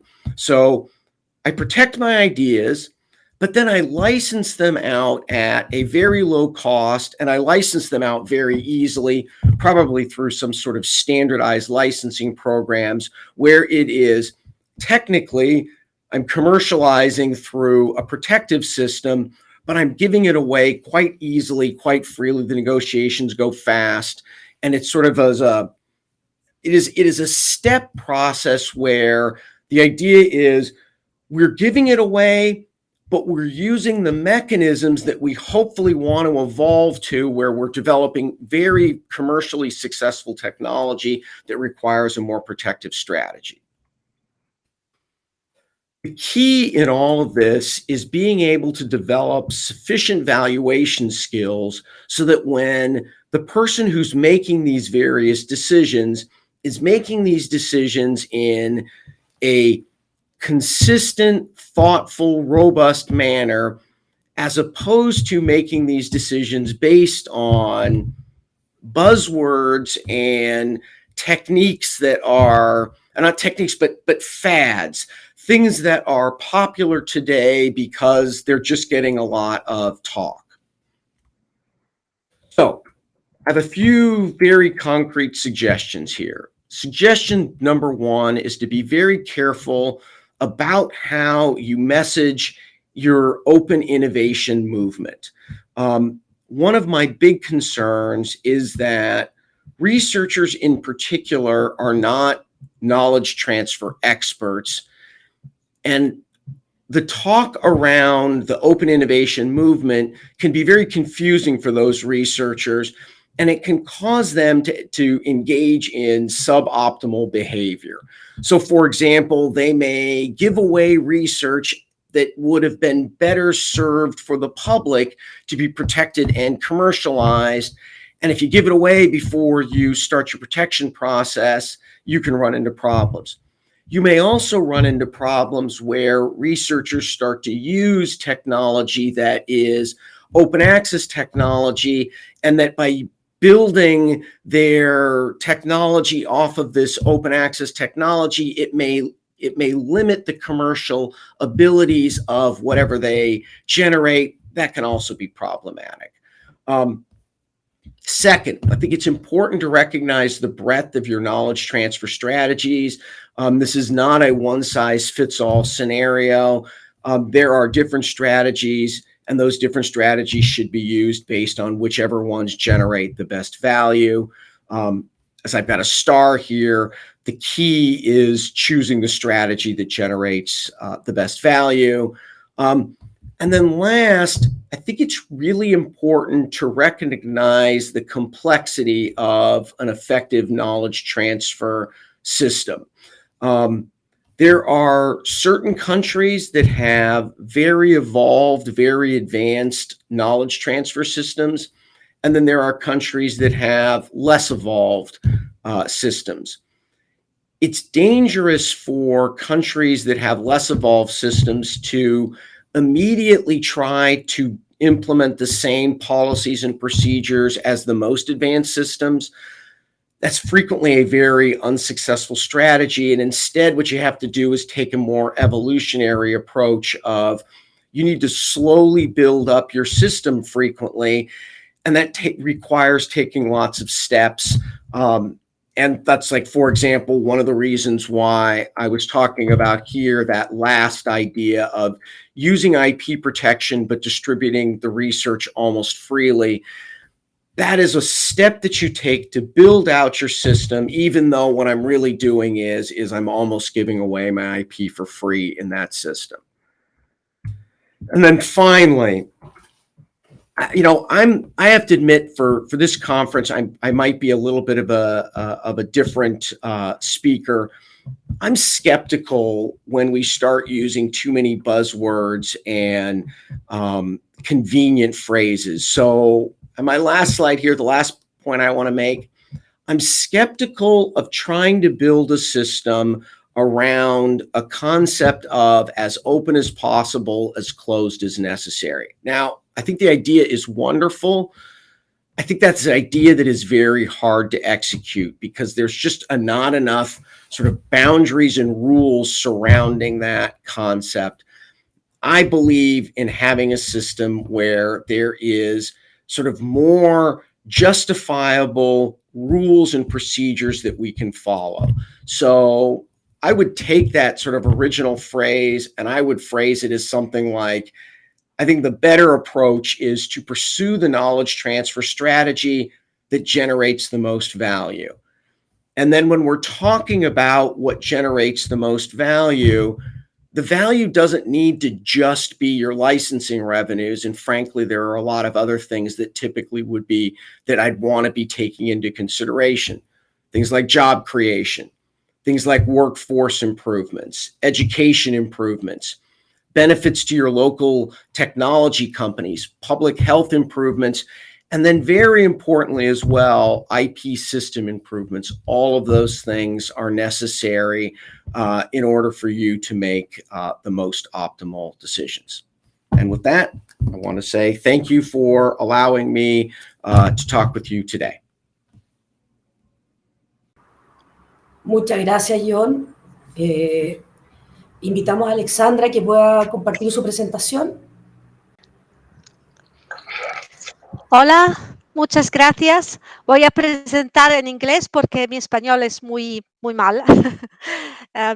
So first of all, thank you very much for inviting me to talk about this very interesting topic of open science and IPR. It's a topic that I'm very passionate about. I was so lucky that I had the opportunity to discuss with very high level experts about this topic in two contexts. One was an expert group organized by UNESCO within the process that led to the preparation of the recommendations on open science that were published last year, I guess. And the second context was a community of practice that was created by the European Commission in the preparation of a code for the smart use of IP that is going to be published very soon. And there was a specific subgroup dealing with open science and IPRs, because I really agree very much with what John has just told us in terms of confusion that is really that there is a lot of confusion about these open buzzwords and openness concepts. So sorry, I can't move the slides myself, so I have someone helping me here. Thank you very much.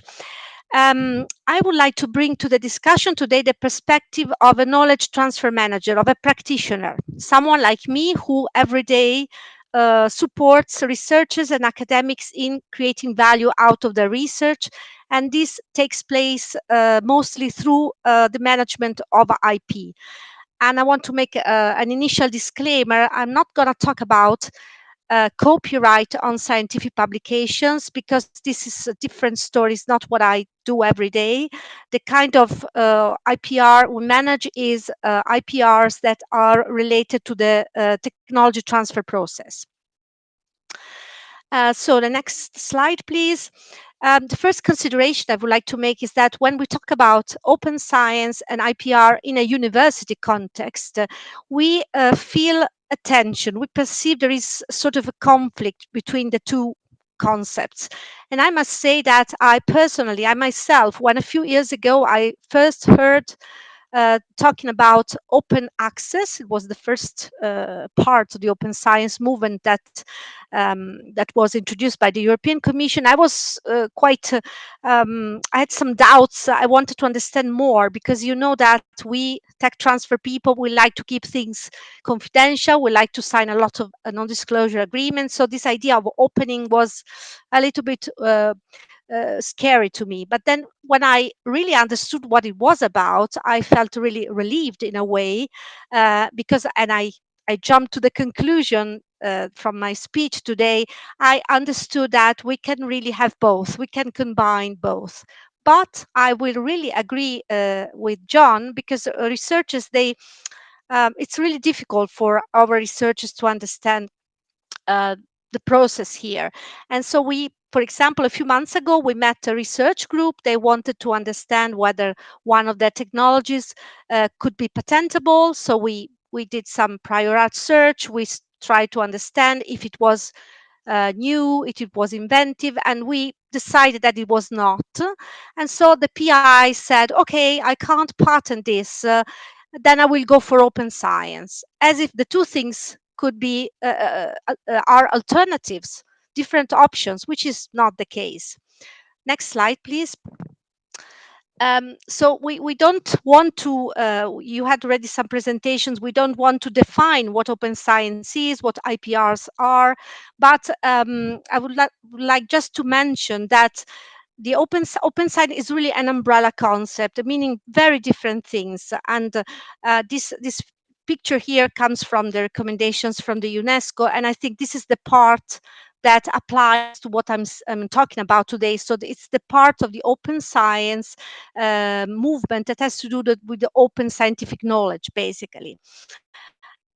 Whereas in terms of IPRs, where we should really be aligned on, is that we have a system that is based on balancing public and private interests. So in a way, we have to balance through the IPR system. We balance the moral and economic rights of the creators, of the innovators, of the inventors, with the wider interests and needs of society. So these are the two main let's say, very brief summary of what these two concepts are about. Next, please. So coming back to the next slide, please. Yeah, thank you. Coming back to this, no, the one before. Sorry, the one. Yes, that's it. So coming back to this sort of conflict, tension between the two concepts, I think there are good reasons for being confused about that, because universities are required to do different things. So on one hand, when I mean universities, we are requested to increase access to the research results, to the data, to be more transparent in the scientific process, more accountable, to release our codes through open source licensing, etc. But on the other hand, we are also requested to deliver innovation, to promote entrepreneurship, to contribute to economic growth, to create new jobs, create competitiveness. And this happens, as John just said, also and mostly through a proper management of IPR. So it's really a matter of finding a balance, finding the right balance between these two very important missions that we have to accomplish. Next, please. And open science is quite maybe intuitive, I would say, in a way for our researchers, because they have this they are used to sharing, to be very open, and universities have always been open communities.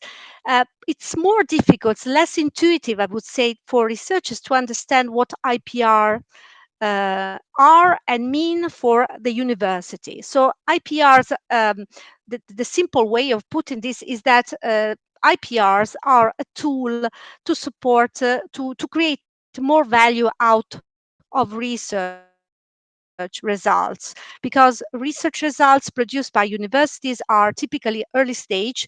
They need a lot of investment, time, and money to become new products and processes, services on the market. So attaching exclusivity rights, which is what IPR is about, attaching exclusivity rights to the research results, that it's create more value, makes those results more attractive for investors could be interested in using such results to produce innovation. So IPRs are really an essential part of the innovation cycle, is a way to attract investments, to create value, and is also an essential asset for spinouts. If you have a spinout company that goes to an investor, the first question or the second question an investor would ask is, do you have patent? Do you have some intangible asset in your portfolio? But IPRs at universities means is a difficult thing, because there is really a limited culture for IPR management in universities. There is a lack of incentives. I heard that a speaker before me was talking about incentives earlier today, and the problem is that, well, the issue is that researchers, they are incentivized to publish their results, and they're not trained and aware of all the opportunities that the IPR system offers. And it's not for everyone. I mean, it's not all the research results should protected by a patent application. There are lots of research areas that would not benefit from using such kind of tools to create more value, as John just said. The next one, please. So when I think of open science in relationship with IPR, I see there are some challenges. My conclusion is that we can combine both, we can do both, but there are some challenges. We can't deny that. So the first one is when we have to engage companies, the private sector, in this open science approach. It's quite tricky if we have companies that base their business model on trade secret, because trade secret is really not compatible with an open science approach. The second challenge I see is that open science means early sharing of research results. And this, in my experience as a tech transfer person, might have the risk of losing innovation opportunities, because we know that, and we'll see that in a minute, we know that if you want to protect the technology through a patent application, you don't have to disclose the technology. You don't have to publish anything about that. And my concern is that if we share so early, very early in the research process, we might end up by jeopardizing the opportunity to use at least patents as a tool to protect our research results. And finally, and really, everybody will think that me and John, we met before today and agreed on what to say, which is not the case. I really agree with him that this mantra that we hear from the European Commission, as open as possible, as closed as necessary, is okay, but who decides? So who really is so informed, knowledgeable, so aware of all the implications to make sure that you take an informed decision on what to do with your research results? Next, please. My main comment today is, again, I repeat this, is that open science is compatible with IPRs, and examples. So, for example, patents and scientific publications are compatible. Not all after you have filed a patent application, you can still publish your research results in a good journal or whatever. The thing about these two things is to get the right timing. So first you have to protect the IP. So in this case, to file a patent application, and then you can publish. You can't do the other way around, because this would destroy the novelty of your invention. And if an invention is not new, you are no longer allowed to patent it, or you will never get a granted patent for such disclosed technology. The second example of compatibility is with open source. So open source, and here again, there's a lot of confusion, because you tend to think that open source means open and free are the same things, which is not the case, because open source is actually a type of license that we typically use for softwares. And it means that the code, the source code of the software is made available. It doesn't mean that it's free. And on the other hand, if you have a free software, free of charge software, it doesn't have to be open source. So it's two different things. And again, this is not really so well known and understood in the university community. The next one, please. And I'm reaching the end of my presentation. This is a very nice, I don't know if you are familiar with this, it's a very nice scheme that I like. It comes from European project. So it was in the Horizon 2020, which is the previous framework program for research and innovation, as you know, the very big program that funds research and innovation in Europe. So it's nice because it shows how you can really combine an open science approach, and in this particular case, I'm referring to open access and open data with IPR management. So it was animated, but it becomes too difficult to do now. So I will simply explain to you what I meant. The point here is that once you finish your research, or once you have a nice research results, you have to make a decision, which is the first two arrows, two green arrows. So you have to understand or decide whether the best way to create value out of it is by publishing, by putting the knowledge in the public domain, which means that you will go for a publication, and then you will find a good solution to publish in open access. And if you have data underlying the publication, you have to put that in the repository, and that's the usual process for publications. But if at that stage, in that milestone, you decide that there might be some potential for commercial exploitation, for example, and you would like to explore the possibility of protecting that knowledge, for example, by filing a patent application, so you turn on the right, but then there is an arrow that brings you back to the previous publishing process. So after you have protected your result by a patent application, you can go back and publish it, and at that point the publication can follow the open access procedure. So this is not incompatible at all. And the next slide, please. And I'm really drawing some conclusions. So 2 points here. First thing that I would recommend really is to have a common understanding, not only of what open science is. Now we have several definitions of open science from different sources, but also a common understanding of what is the balance between open science and IPR. And I don't think we are there yet. So we need to still more work to make sure that we come to a common understanding of how to balance these two things. And the second conclusion, second thought, is that researchers need support. So we as professionals, we need to create a culture, raise awareness among researchers, academics, but not only, because even myself, when I speak to my colleagues from other technology transfer offices from around Europe or other research managers, I can assure you that there is still a lot of confusion on these openness concepts. But we might say that the important message that I would like to convey today is that these two things are not alternative options. We can have both. So it should be open science and IPR and not or IPR. Thank you very much. Muchas gracias, Alexandra. Muy interesante todo lo que expusiste, igual que John y Raúl. Tengo preguntas para los tres. Voy a comenzar con Raúl.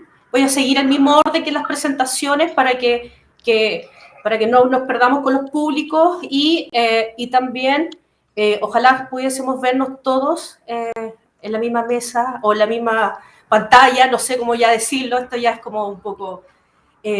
pero las preguntas que hemos recibido tienen relación con cosas que sí están en el sistema, ¿no? Que son las tensiones que pueden existir cuando hablamos de conocimiento abierto, cuando tenemos presiones de directrices de una forma que hay que cumplir con que el conocimiento tiene que estar público, tiene que ser accesible, etcétera. Pero también hay un proceso que es la generación de ese conocimiento y la transferencia de conocimiento y tecnológica, que hay también todo un modelo y los modelos han variado por mucho tiempo. Raúl, una de las preguntas que recibimos tiene que ver con una demanda que en Chile particularmente, y si no me equivoco en Latinoamérica, es muy importante, es cómo nosotros podemos generar las competencias o instalar competencias técnicas, profesionales en las bibliotecas, en los centros de investigación, en los centros de documentación. A propósito de esta gran demanda de cambio de cómo se hace la ciencia y cuáles son los objetivos finales. Esa es una de las preguntas que tenemos y lo mismo va asociado que tiene que ver con fortalecer los repositorios. Muy bien, son dos preguntas que podrían llevarnos a una discusión muy larga, así que, bueno, voy a intentar sintetizar. Por un lado, formación. ¿Cómo poder formar a los profesionales? O cómo poder, mejor dicho, cómo poder tener profesionales formados. Bueno, hay una manera muy simple que es contratar o atraer a tu organización a gente que ya está formada, ¿no? Esto no conozco el escenario latinoamericano. En España, por ejemplo, no es tan fácil en el entorno de la administración pública. Aunque existen en determinadas áreas y bajo determinadas condiciones cierta posibilidad de atraer personas que ya están formadas, ¿no? Entonces yo creo que lo que hay que centrarse es en la formación. Y yo creo que por un lado las titulaciones académicas de los futuros profesionales deben adaptarse. Es muy importante que las titulaciones en información y documentación estén puestas al día y creo que aquí los gobiernos tienen una labor importante a la hora de promover la actualización de los planes de estudio. Eso para los estudiantes, para los más jóvenes y, por supuesto, también en los programas de posgrado, ¿no? Luego, creo que las organizaciones deben de tener buenos programas de formación y aquí creo que deben colaborar tanto las unidades de recursos humanos con las distintas unidades dentro de las universidades o los centros de investigación que tienen roles relacionados, en nuestro caso, pues con ciencia abierta o con propiedad intelectual. Creo que cada una de estas unidades puede identificar áreas de interés y trabajar conjuntamente con recursos humanos. Pongo un ejemplo. En mi universidad, desde el Vicerrectorado de Política Científica y desde la biblioteca hemos trabajado conjuntamente en programas de formación para estudiantes de doctorado, para investigadores de distintos perfiles, con lo cual yo creo que esto es algo que se puede hacer. Se ha propuesto a recursos humanos, se ha aceptado y se ha puesto en marcha. Y había una segunda pregunta, una segunda parte de la pregunta. Pero es más técnica, en realidad, que va de la mano con fortalecer las competencias y la estructura, que eran los repositorios. Sí, que de otra forma, en algunas instituciones es un tema emergente, en algunas está mucho más desarrollada, pero Latinoamérica ya tiene una experiencia en repositorios, ¿no? Sí, por ejemplo, en España los repositorios habitualmente ya están instalados en todas las universidades. No sé ahora decir de ninguna universidad que no tenga un repositorio institucional. O al menos un repositorio de publicaciones, ¿de acuerdo? Con los datos es diferente. Pocas universidades, pocos consorcios de universidades tienen repositorios de datos. Y aquí hay dos soluciones, digamos. Una solución es la que ya existe porque la propia comunidad científica ha creado repositorios de datos especializados en muchos ámbitos científicos. Y por otro lado, existe la posibilidad de que se, digamos, trabaje de manera coordinada en infraestructuras nacionales para el depósito de los datos de investigación.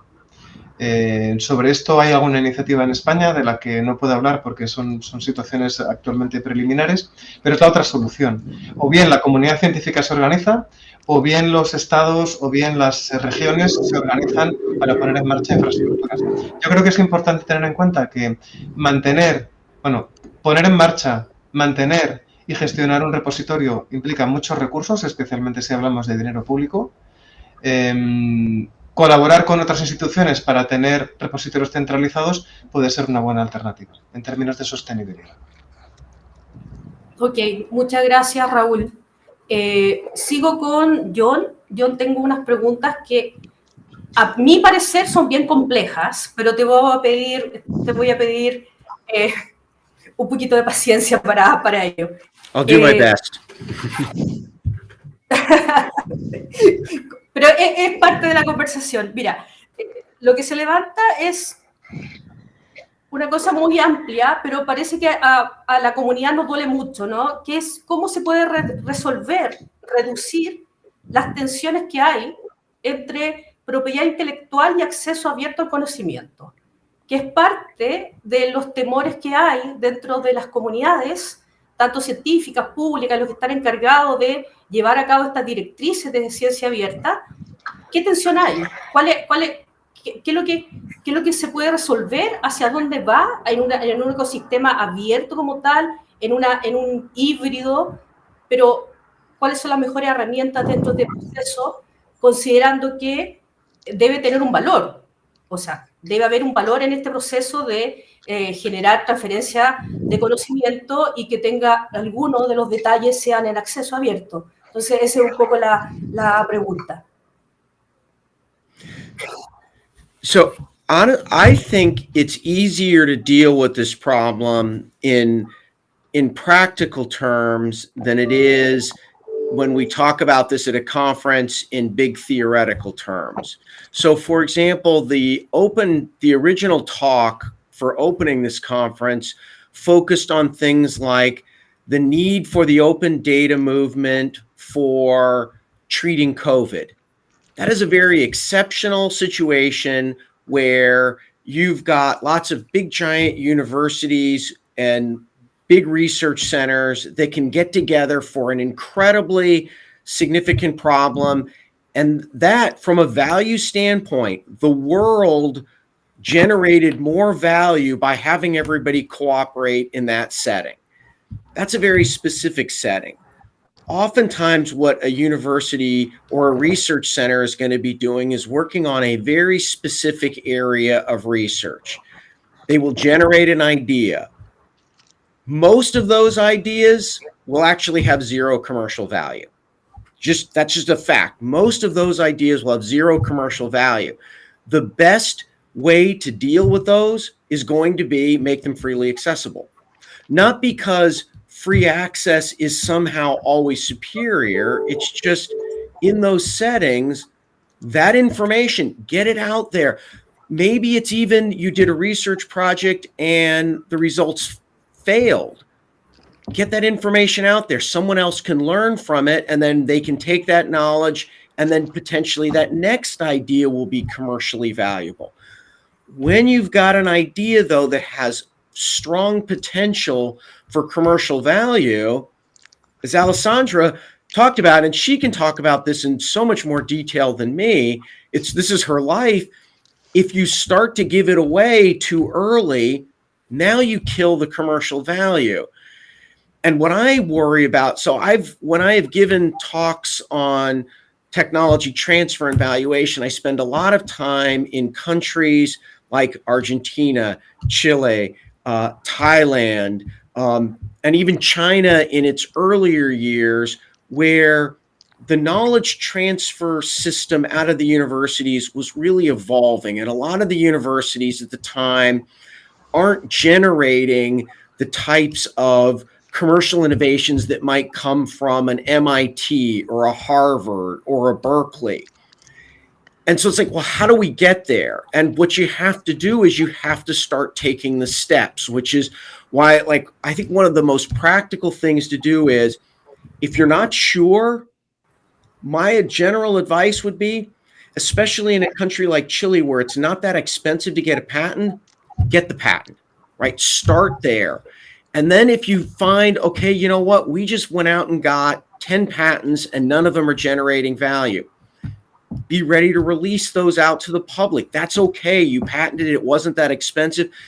Or even better, license it at almost no value. So like if you license it to a licensee who says, I'll reimburse you for your patent costs, and you just start getting them in the practice of licensing the technology from you, so that, and then as your ability to generate commercial innovations improves, you then are also slowly bringing up your local licensees. So that's my advice. Muchas gracias, John.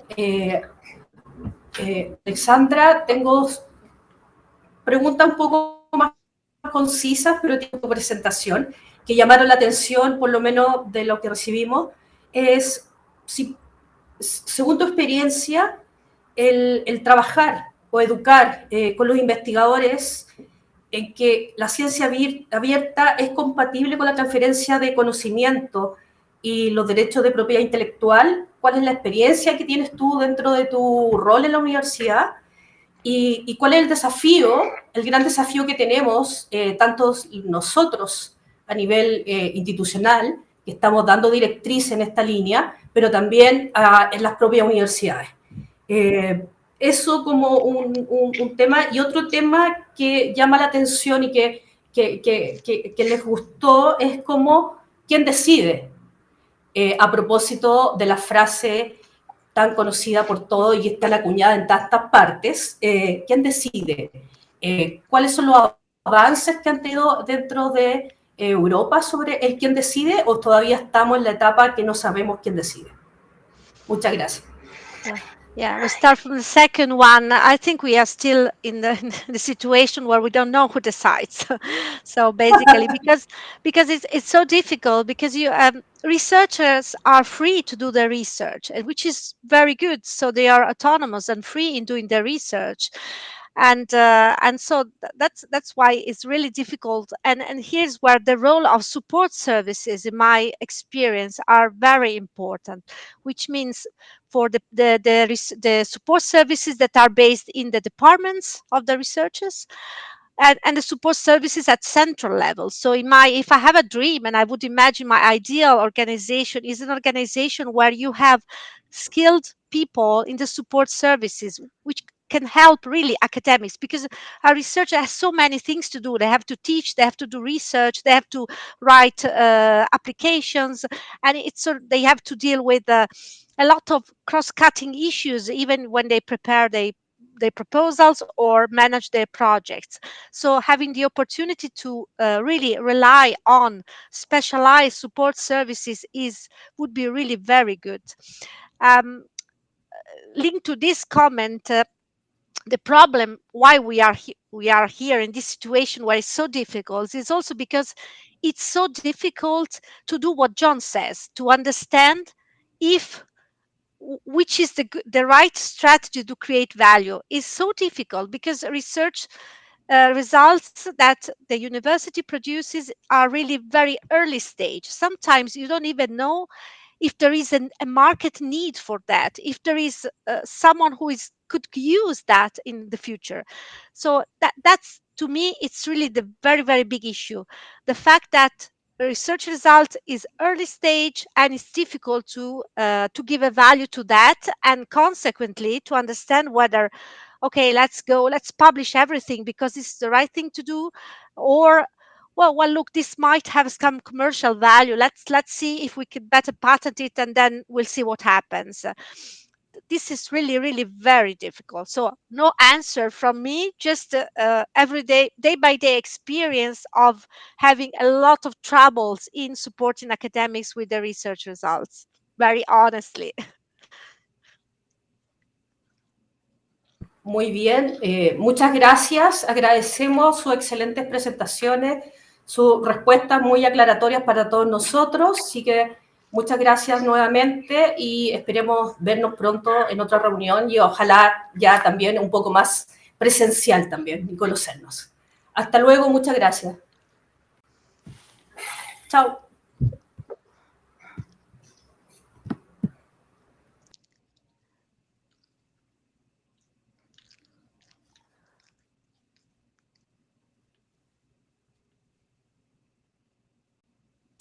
Estás en mute, Jimena.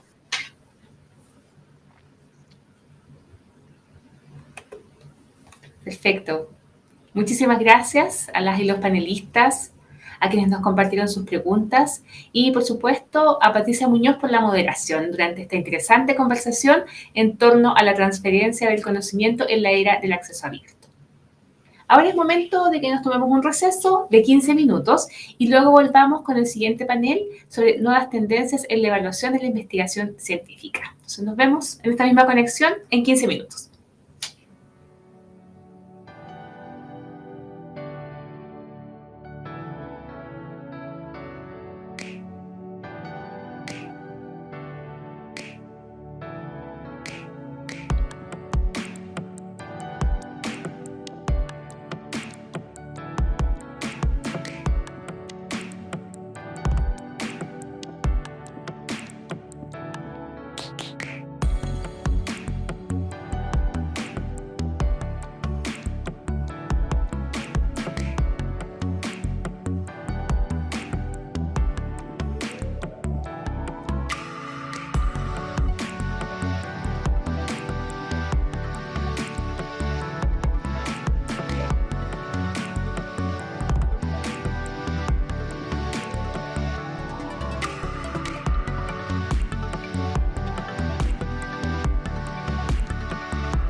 Bienvenidas y bienvenidos nuevamente al Seminario Internacional Conocimiento Abierto 2022.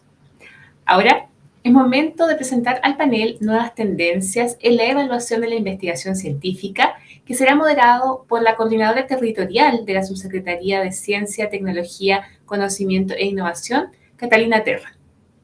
Les cuento que Catalina es socióloga de la Universidad de Chile y Master of Science and Technology Policy de la Universidad de Sussex. Hasta 2013 se desempeñó en la Subsecretaría de Desarrollo Regional como asesora en políticas de desarrollo regional, especialmente en la implementación de estrategias regionales de innovación. Desde 2015 fue coordinadora general del Centro ANIT de Investigación en Energía Solar CERC Chile, investigadora en OBER-UDD y consultora en estudios sobre el ecosistema de ciencia, tecnología e innovación. En 2019 se integró al equipo de la Subdirección de Proyectos de Investigación de ANIT, donde abordó el modelo de evaluación de los instrumentos Fondesit y también la realización de mesas participativas de análisis para instrumentos de nuestra agencia. Muy bienvenida, Catalina. Muchas gracias, Jimena. Bueno, les damos la bienvenida a este panel. Yo voy a presentar a los 3 panelistas que tenemos ahora, quienes son muy destacados y han estado en otros seminarios con nosotros, así que agradecemos su excelente disposición siempre a apoyarnos y aportar con su experiencia y conocimiento en el área. Primero tendremos a Laura Rodelli.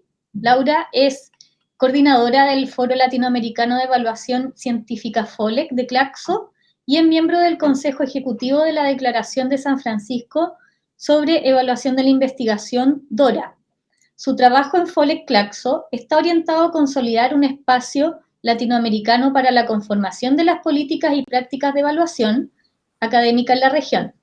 Laura es politóloga y doctora en Ciencias Sociales por la Universidad de Buenos Aires, investigadora del Consejo Nacional de Investigaciones Científicas y Técnicas CONICET y profesora de la Universidad Nacional de La Plata en Argentina.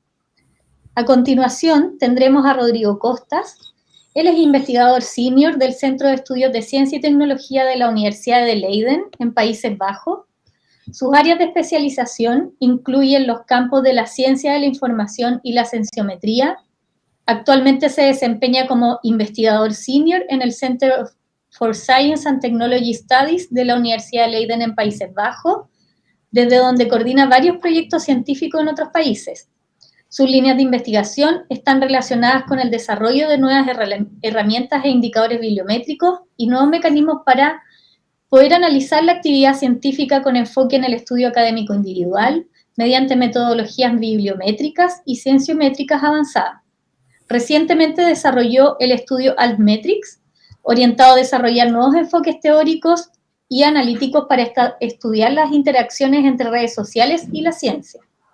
También el doctor Costas es profesor asociado en el Centro de Investigación en Evaluación, Ciencia y Tecnología CREST de la Universidad de Stellenbosch, Sudáfrica, en el cual se desempeña en proyectos y estudios que tienen relación con la evaluación de políticas científicas y tecnológicas, de la investigación y su impacto social, prácticas de comunicación científica y estudios sociales de la investigación en innovación.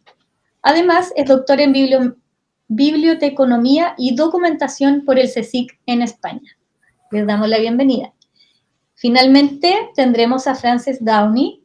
Frances es jefa de Cultura de Investigación e Innovación en UCRI, Reino Unido. Frances cuenta con una larga trayectoria en estrategia y política de investigación e innovación. Hasta el 2018 dirigió el programa de Cultura de Investigación en el Royal Society y es cofundadora de Metistock, una comunidad para compartir, discutir y cuestionar ideas en torno a la cultura de investigación y mejorar sus ecosistemas. Desde 2019, la doctora Downey integra y lidera el equipo de Cultura de Investigación en Innovación en UCRI, cuyo equipo realiza la revisión de diversas políticas y orientaciones para generar prácticas de ética en la investigación, innovación responsable y buenas conductas que conllevan a una cultura positiva en la comunidad. Esto permitió crear el Good Resources Hub en octubre del 2020, que se enfoca en establecer directrices de cómo operar colaborativamente para un cambio cultural positivo y métodos de investigación abierta. Frances es licenciada en física y posee un PhD en biofísica del King's College London. Les damos a los tres la más cordial bienvenida y comenzaremos ahora con la presentación de Laura Robelli.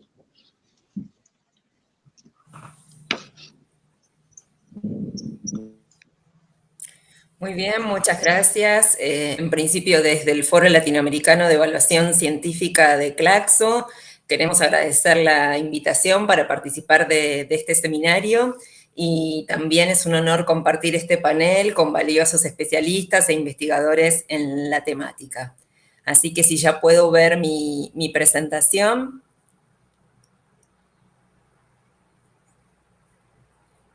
Perfecto. Bueno. Mi presentación es Transformando la evaluación de la investigación para promover la ciencia abierta y el enfoque va a ser desde América Latina y el Caribe. En un primer momento quería compartir con todos ustedes algunos de un breve panorama, diría, regional sobre la ciencia abierta desde el plano de tanto las normativas recientes como las declaraciones que convergen en la reforma de la evaluación responsable y en promover la ciencia abierta. Entonces, como podemos ver allí en el gráfico, hay dos ciclos de normativas, un primer ciclo de un conjunto de normativas que se da a lo largo del 2010, donde Perú, Argentina, México son países pioneros en regular principalmente el acceso abierto y los repositorios institucionales nacionales digitales, y un segundo momento más reciente, donde en el caso de Chile y Colombia se ha dado una regulación del acceso abierto de los datos de investigación y en la última normativa de otros componentes de ciencia abierta. Entonces, el argumento principal de este recorrido es que en torno al acceso abierto ha habido normativas pioneras en varios países, pero la implementación, si se quiere, o la regulación de esas normativas en las instituciones es más tardía y se encuentra en curso. Por otra parte, digamos, hay una necesidad de monitorear, de hacer un seguimiento de estos procesos y de compartir experiencias y aprendizajes que lo voy a retomar en el último punto.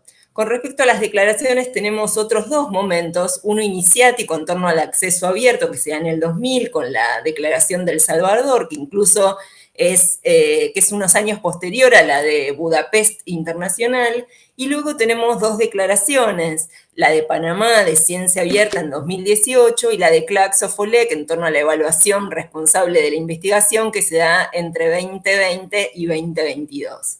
Aquí el argumento es que estas últimas dos declaraciones, ¿no?, que abordan, por un lado, la ciencia abierta y la otra que hace más foco, la de Claxo, en la evaluación de la investigación, aluden a la necesidad de justamente reformar los sistemas de evaluación de la región, valorando, digamos, los principios y los distintos componentes de la ciencia abierta en la evaluación del financiamiento, de las carreras y en la evaluación, digamos, de los resultados de investigación.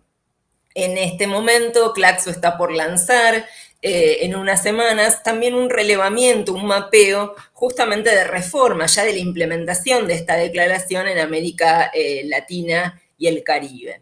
Entonces, el argumento aquí sería que ante la fragmentación de los sistemas de evaluación en nuestra región y los diversos modelos más o menos estandarizados en torno al uso de métricas basadas en el factor de impacto o en el índice H, estos principios comunes regionales recuperan la tradición de prácticas que existe desde hace décadas en la región en torno a la ciencia abierta y a su vez conforman una serie de lineamientos comunes para alinear o integrar a la ciencia abierta dentro de las reformas en curso de la evaluación. Es decir, que es necesario pensar en qué, quiénes, cómo y para qué evaluamos y que esas reformas que se dan tanto a nivel gubernamental, a nivel nacional, a nivel institucional y local, estén en sintonía con los principios de la ciencia abierta.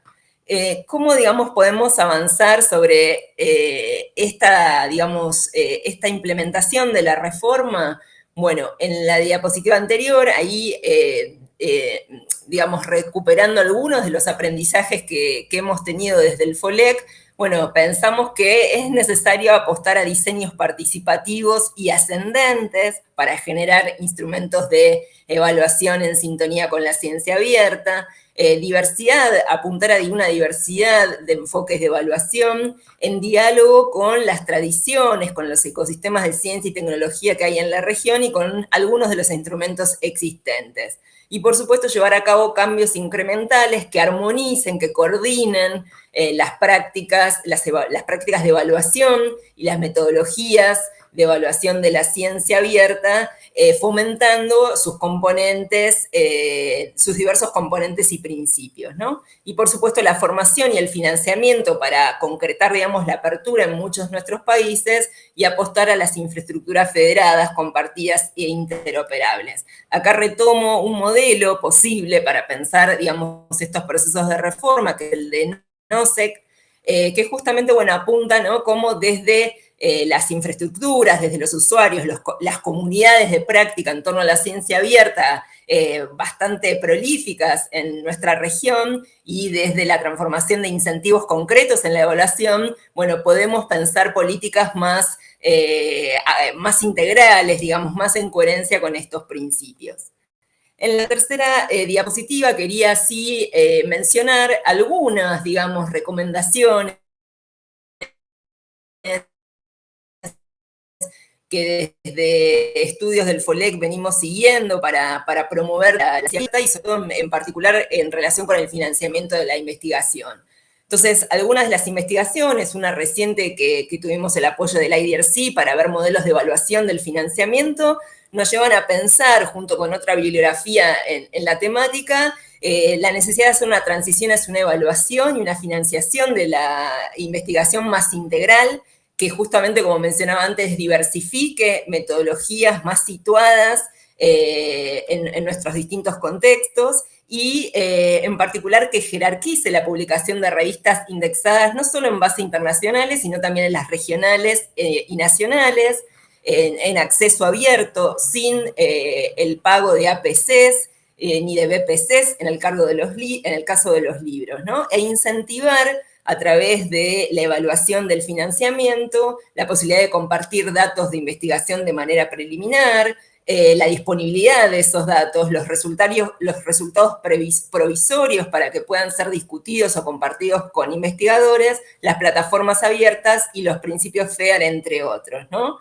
La idea entonces es también reconocer la tradición de participación activa de la ciudadanía que hay en nuestros sistemas, de los usuarios, y para eso también reconocer en la evaluación de los equipos de investigación estas prácticas, jerarquizarlas en el financiamiento y apostar, digamos, a evaluar una ciencia más interdisciplinaria y en diálogo con distintas problemáticas cruciales que enfrentamos en la región, como las ambientales, las de justicia climática, las de soberanía alimentaria, entre otras.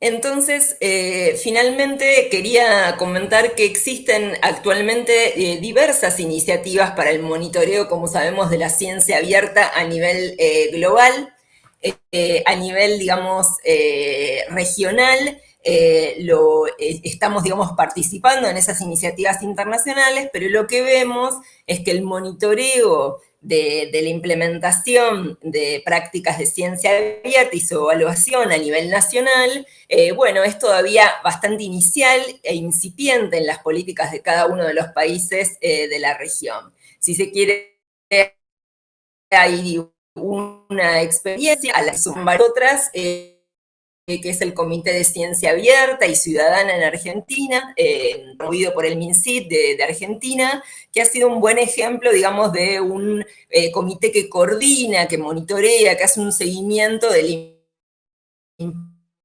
implementación de estas prácticas en diálogo con Argentina, para obtener datos, para nutrir con nuevas metodologías la evaluación de la ciencia abierta, tiene varios países de la región, más de 12 que integran sus nodos, y aportan también datos de investigación.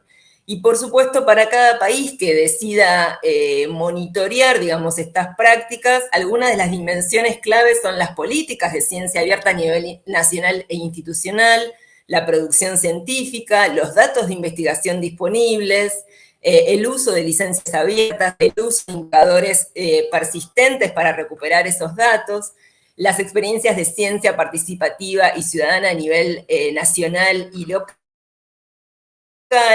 entre otros. Entonces, cierro por ahora aquí. Digamos, hay distintos datos que proveen los sistemas nacionales de repositorios regionales, los indicadores, como por ejemplo los de la RICID, las colecciones y de revistas indizadas en las plataformas que mencionaba antes, que pueden nutrir procesos más diversos de evaluación de la ciencia abierta y de la investigación en general. Entonces aquí nuestro argumento es apostar al desarrollo de infraestructuras, de herramientas regionales abiertas e interoperables, justamente para fortalecer los depósitos existentes de documentos abiertos, de datos, de recursos educativos en instituciones académicas y de investigación, ¿no? Y que el propósito, digamos, último no es acumular datos, ¿no? Sino generar mayor interacción, mayor relación, cooperación, en pos, digamos, de prácticas de ciencia abierta, de ciencia ciudadana más sustantivas, más fortalecidas en nuestra región. En ese sentido, nos parece que hay que traer a los repositorios institucionales, nacionales, digitales al centro de estos procesos, fortalecerlos. Hay distintas experiencias en la región. Por ejemplo, algunas instituciones han alojado, por ejemplo, los preprints dentro de los repositorios bibliográficos. Otras instituciones se han aliado a nivel regional para, digamos, desarrollar repositorios de datos de investigación, ¿no? Con otras infraestructuras. Digamos, es interesante ir relevando esas estrategias diversas, pero colaborativas, federativas, para fortalecer y nutrir estos datos. Entonces, el argumento final, ya para ir cerrando, nos parece que la reforma de la evaluación importa justamente si está en sintonía con estos principios y componentes de ciencia abierta, que no solo podrían mejorar la calidad, la pertinencia y la eficiencia de nuestra investigación en la región, y por otra parte, digamos, también jerarquizar los procesos de acceso abierto y de ciencia participativa y ciudadana que ya ocurren y que tienen lugar desde hace muchas décadas en nuestra región, sino también beneficiar nuestra soberanía cognitiva sobre la producción y circulación del conocimiento, y a su vez que esa coproducción con actoras y actores sociales contribuya a construir ciudadanía, a legitimar socialmente a la ciencia, a la producción de conocimiento que se realiza en nuestra región, y en última instancia a fortalecer nuestros procesos democráticos. Muchísimas gracias. Muchas gracias a ti, Laura. Al final, bueno, tendremos un espacio de pregunta y conversación, así que ahora continuamos con Rodrigo Costas y su presentación. Hola, Rodrigo. Hola, buenos días, buenas tardes. Buenas tardes ya por acá.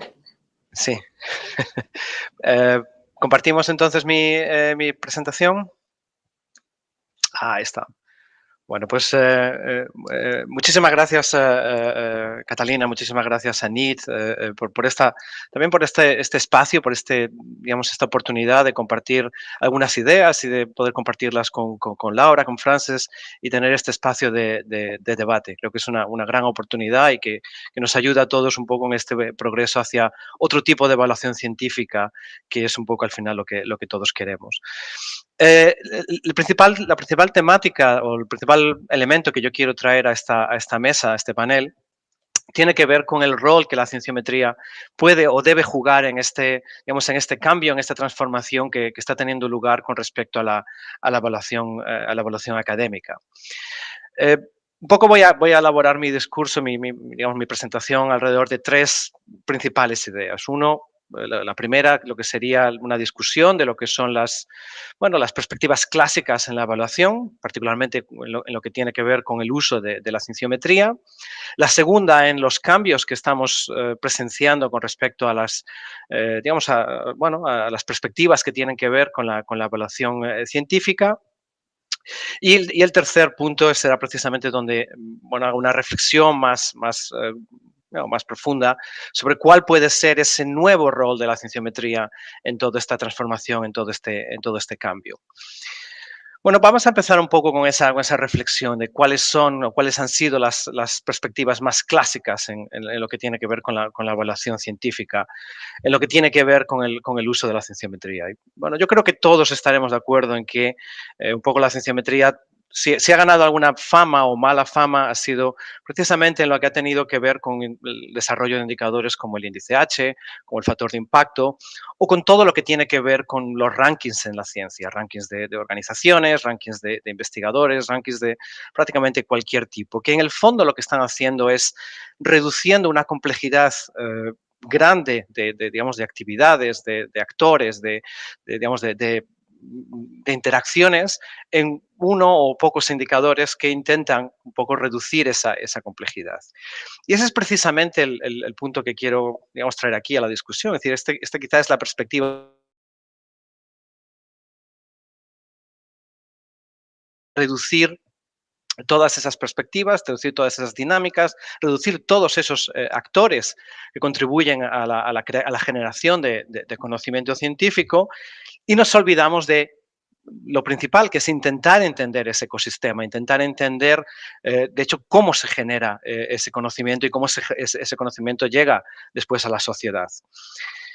Entonces, bueno, un poco para ilustrar estas tensiones que también presenciamos, quiero traer un ejemplo un poco del escenario que tenemos, por ejemplo, en los Países Bajos, donde por una parte tenemos la propuesta de la Asociación de las Universidades Neerlandesas, en las que esencialmente lo que proponen es que en materia de evaluación científica pues hay que crear espacio para los diferentes talentos de los investigadores, de las personas que contribuyen a la generación de nuevo conocimiento, es decir, que hay que ser más diversos, que hay que,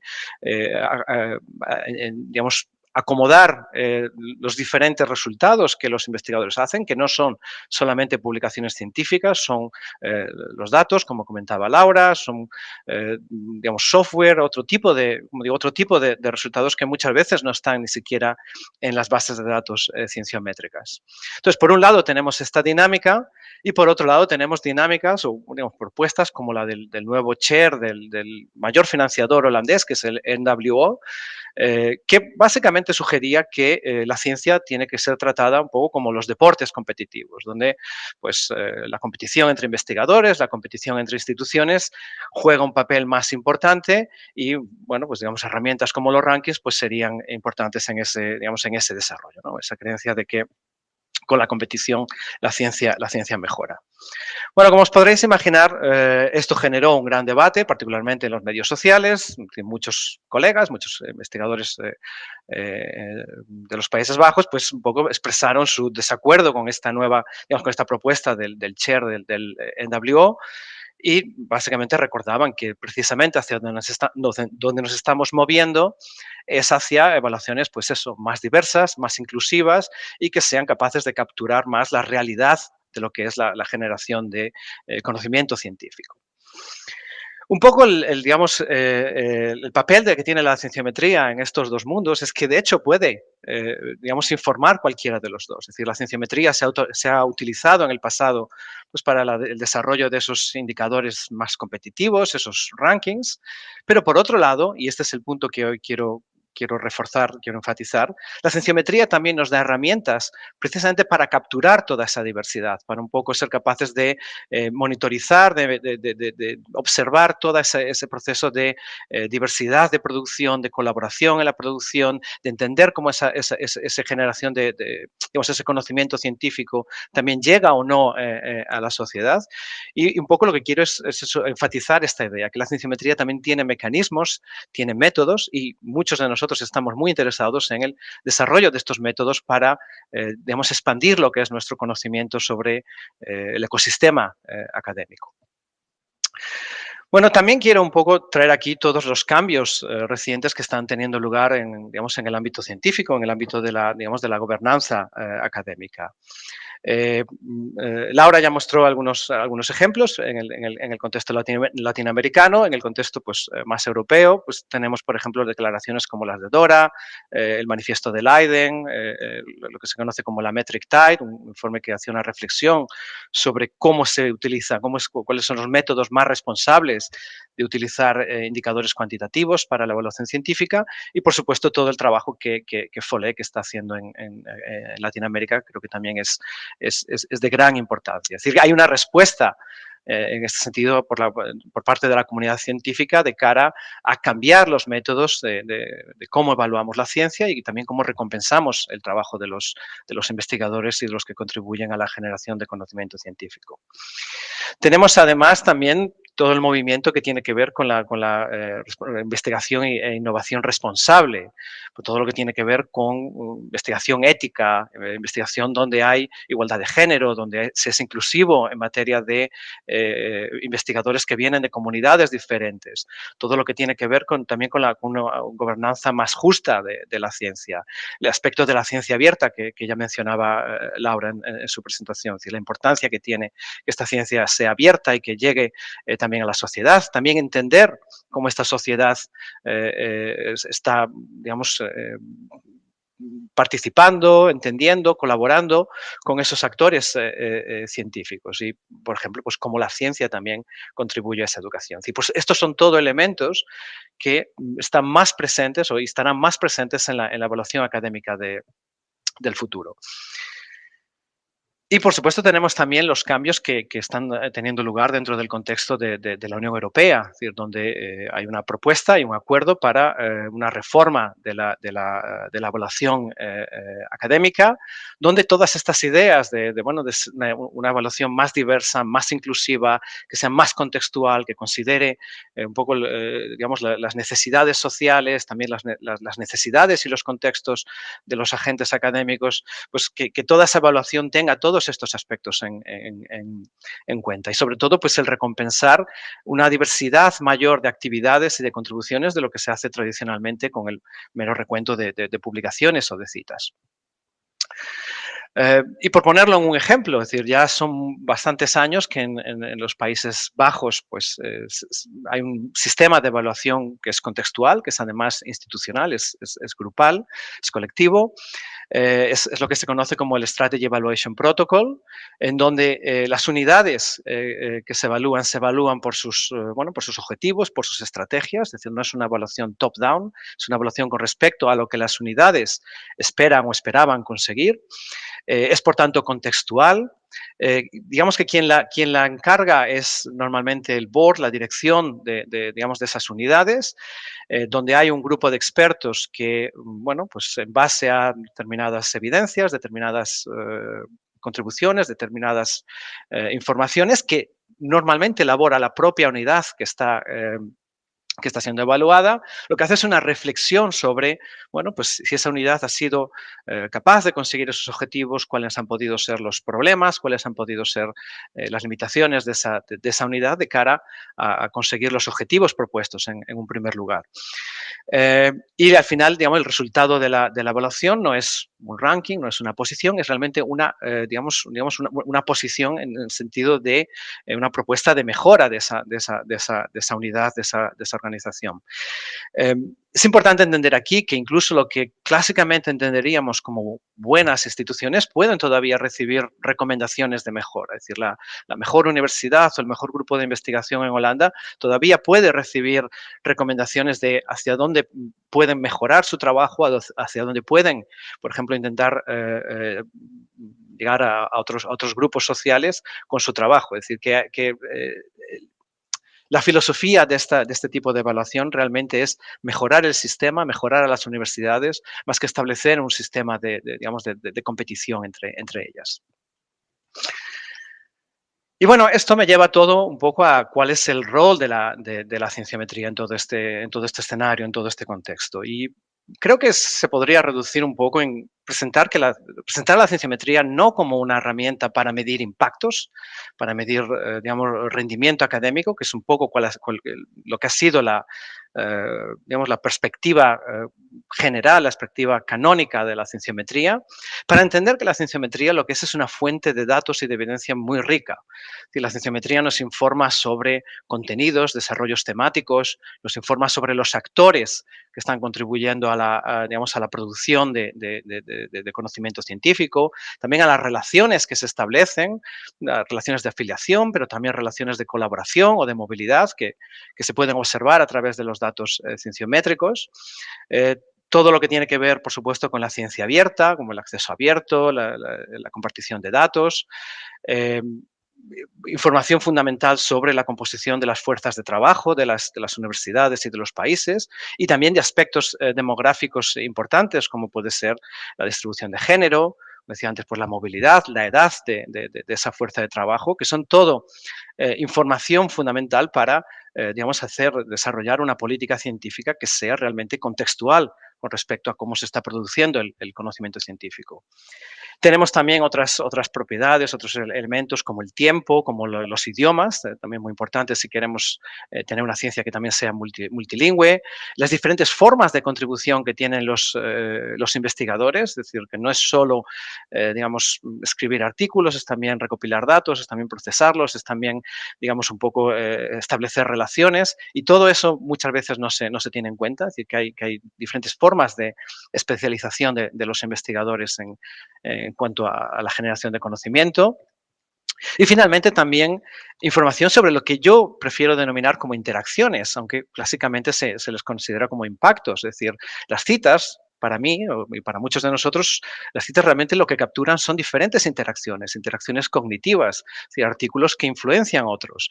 Tenemos luego todo lo que viene de los medios sociales, como pues son los lectores, toda la actividad que tiene lugar en los medios sociales, en los medios de noticias, o incluso en los documentos políticos, es decir, entender cómo la ciencia está interactuando o no en la generación de nuevas políticas entre los diferentes países.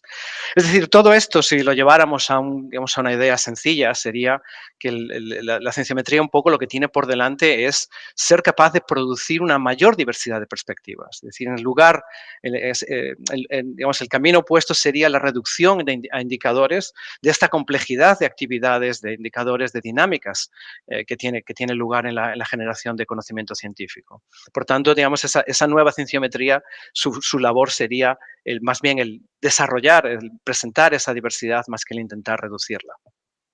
Y por tanto, esa ambición de ser capaz de proporcionar los contextos, de proporcionar evidencias que apoyan esas evaluaciones más contextuales y más inclusivas.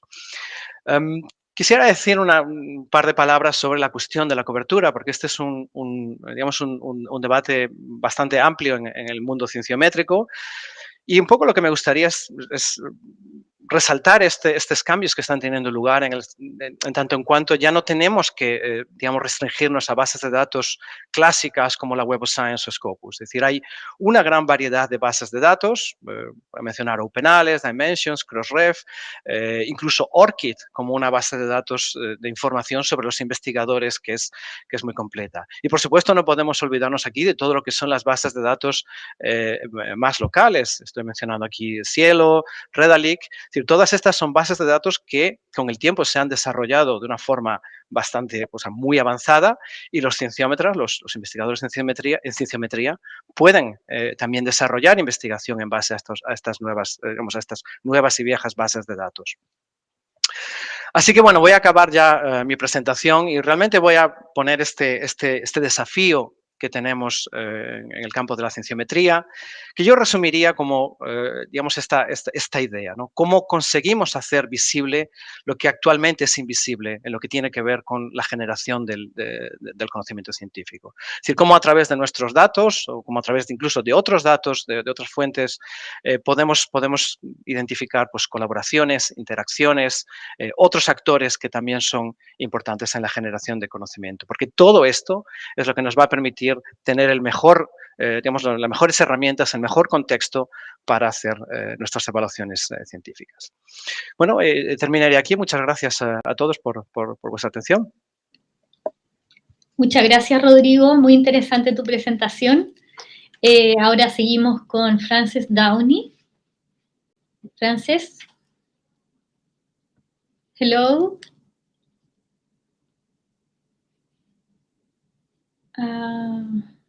No podemos escucharte.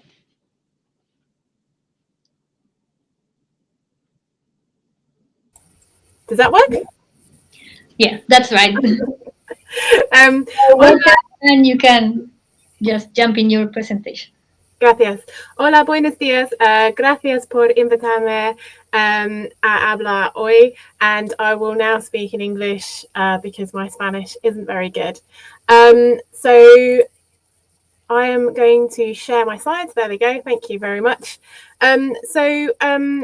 Today I'm going to talk about reward and recognition and the work that UK Research and Innovation has been doing towards really thinking about the processes that we have and reforming them. So I'm going to go through a very practical example that we are implementing across all of our funding services. That is the resume for research and innovation. Before I start, I just want to give a bit of an explanation as to who UK Research and Innovation are. We are the UK's largest public funder of research. We cover everything from science to social sciences to arts and humanities to private sector innovation. So we really are cross-sector, cross-disciplinary in terms of the amount of different work we fund, and we are publicly funded. So this is the money from UK government that goes towards funding research in the UK. So what is the resume for research and innovation? As many of the speakers today have spoken about, what we're looking for really is a more holistic approach to assessing research excellence. So a way to really think about all the different things that people do to really underpin the research system and also produce the best research that they can. So how do we create an environment in which you get a diversity of ideas and people to get that really great research? So one of the products we are looking at in terms of the reform of our own systems is the resume for research and innovation. This is a new type of CV, which we are rolling out across all of our funding opportunities, which will require information about track record. And within the CV, you will get the opportunity to talk about lots of different things, including the work that people are doing to underpin open research as well. So we're rolling this out currently across all of our funding opportunities. What is the resume for research and innovation? It is a 2-page new type of narrative CV. It consists of 4 parts. The first part is looking at the knowledge generation, ideas, tools, methodologies that you might have as a researcher developed. The second part is looking at the development of others, thinking about things like management, supervision, mentoring, which are critical to the success of a lot of research. The third part is the wider research and innovation community. So you can talk about your disciplinary community here, you could talk about your institution community, you could talk about the wider R&I community, you could talk about the R&I community in your particular country, and it could include all sorts of things. For example, peer review, which we know currently has very little recognition as an activity within the system, but is incredibly important. So you could put that there. You could talk about sitting on integrity committees. Again, something which is not really given much recognition, but which most people see as really important to the health of the research and innovation system. And then we talk about the fourth box is the broader society. So how does your work impact society? How have you engaged with policymakers? How do you take part in STEM inspiration, for example, activities going into schools, talking to people about your work. So how are you really engaging with the community beyond just research and innovation? So that's the form of the CV, 4 parts, 2 pages. Why is UK research and innovation adopting it? Well, as I said at the beginning, we're really trying to take a holistic approach to the evaluation of individuals within the system. Traditionally, the things that you see being awarded are things like publications, grant income, and we want to start pulling out some of that stuff which is still very important to the system, but not currently visible in terms of how we evaluate. So we want to pull out things like management, peer review, public engagement, work to push forward open research and adoption, the co-creation of research with communities. This is all really important if we want the best research. And so we, through the resume for research and innovation, we want to start recognizing some of that activity. So also, why are we doing it? We also have several drivers on us. This is part of our organizational strategy, which is looking to become a world-class, to support world-class people and careers within the UK. We've got support from government through their research and development people and culture strategy. There was a commitment in there to look at how we evaluate people within the research and innovation system. And also we see this as hitting many of the objectives that we are signed up to through international agreements, for example, DORA, the Declaration on Research Assessment. And today we also announced that we have just signed the agreement on reforming research assessment. So we see this as a really important tool in ensuring that we meet all of those different commitments that we as a public sector body have committed to. So I've just gone through the UK research and innovation adoption, but I think what we all want to see and what the speakers before were talking about is much more than just one organisation changing their application forms. Whilst we are big, that's not going to change the culture. What we need to see is many partners, many people across the UK, globally, really thinking about how they assess individuals in the system. And so what we started as part of this work is our community adoption work of Resume for Research and Innovation. We've created 2 groups. The first one is our joint funders group. And here I've got a slide showing all the different funders who are currently signed up to that. That is an open group. And if anyone on the call today is interested in joining us, please do contact me after the talk. But this is a group of funders who have come together. We are all interested in adopting something similar to the Resume for Research and Innovation. And we've created a safe space to talk about that, to talk about the issues we might be having, the barriers we might be facing, and how we can collectively information share and help each other. Beyond that, this group has also co-produced a series of resources for other funders who perhaps haven't been able to join this group or in the future may decide to adopt the Resume for Research and Innovation.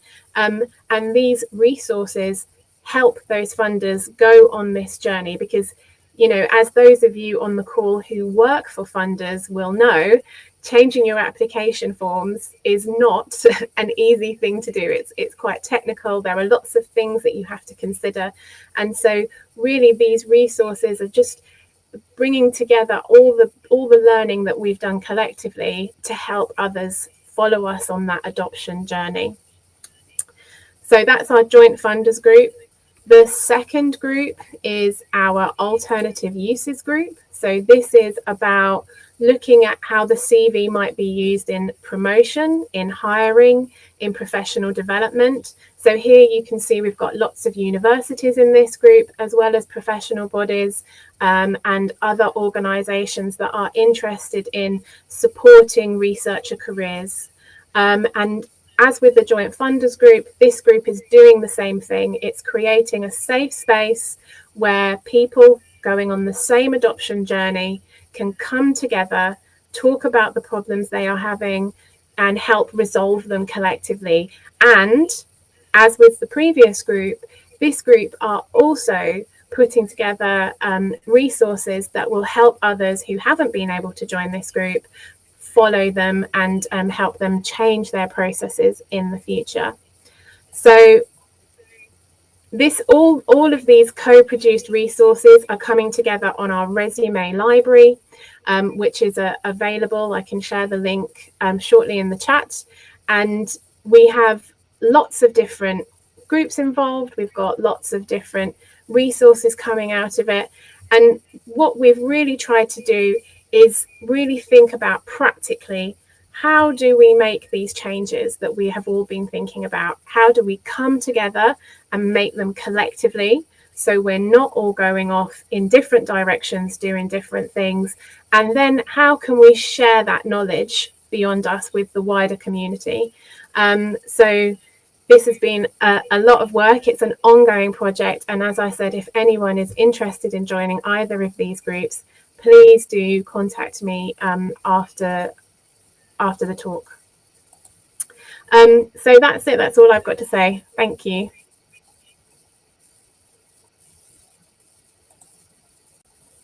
Muchas gracias, Frances. Ahora invito al resto de los panelistas a que se sumen. Tenemos algunas preguntas del equipo y también de las personas que están participando de este seminario.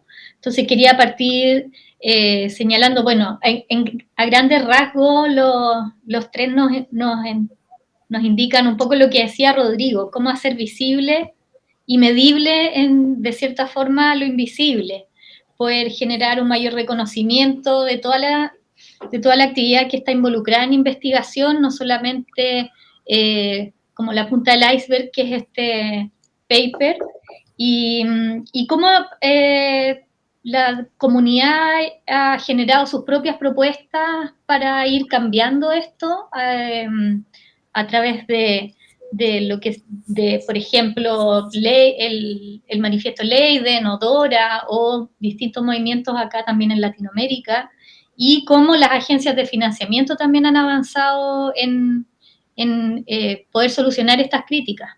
Entonces, Laura, quería preguntarte, ¿cómo las tendencias en evaluación de la investigación que incorporan componentes de acceso abierto podrían afectar el funcionamiento del Sistema Nacional de CTCI? Porque entendemos que todos los cambios van generando efectos también en el sistema. Entonces, ¿cómo crees tú que podrían afectar? Gracias, Catalina, por la pregunta. Bueno, me parece que podrían afectarlo de buena manera, digamos. En varios países de la región hemos visto que se está, digamos, adecuando las normativas para el financiamiento a comprometer a los investigadores que tanto por la ruta verde o preferentemente por la llamada ruta dorada se puedan tener en disponibilidad, en acceso abierto, resultados de investigación, ¿no? Entonces creo que justamente es un poco lo que se hablaba antes, que ese conocimiento llegue a sectores de la sociedad, más allá de la academia, que están reviendo, digamos,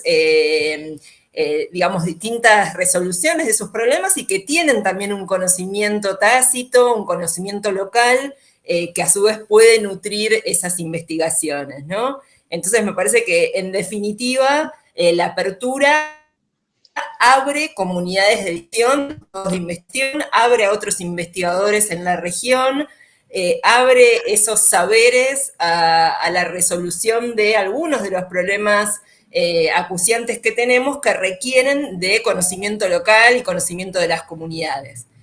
Y después, bueno, toda la cuestión de los datos abiertos y su promoción es también clave justamente para mejorar el proceso de investigación, o a eso apuntaría, a tener un registro, ¿sí? del proceso de campo, del proceso de investigación, un registro más amplio de la ciencia que se va actualizando, que se va nutriendo con los aportes de otras investigaciones a nivel local, a nivel regional y por ser internacional. Entonces nos parece clave para justamente mejorar la calidad de la investigación, evaluar que se cumplimenten estos requisitos de apertura, sobre todo de las publicaciones, de los resultados, de diversos tipos de resultados y datos, y además, digamos que en muchos de nuestros países se cumplimente la legislación, ¿no? Porque ya hemos avanzado en muchos casos, Chile también lo ha hecho, con legislación que regula estas prácticas y que no están guiadas de las prácticas que ya ocurren en las universidades, en centros de investigación. Entonces se trata un poco de, bueno, tratar de adecuarlas a las infraestructuras, a los distintos entornos institucionales y apoyar esa adecuación, pero por supuesto me parece que es muy beneficioso y que podría ser muy beneficioso, digamos, para la producción de conocimiento en la región. Y tenemos mucho para compartir entre los países en ese sentido, experiencias, en torno a prácticas, en la generación de las infraestructuras. Sí, en este mismo ámbito quería preguntarle a Frances, ¿cómo se puede avanzar en mecanismos de evaluación de investigación que incorporen esta ruta verde del acceso abierto, tomando en cuenta los modelos de negocio de las editoriales? ¿O cómo lo han hecho ustedes en UK si es que ya han logrado avanzar en nuevos mecanismos?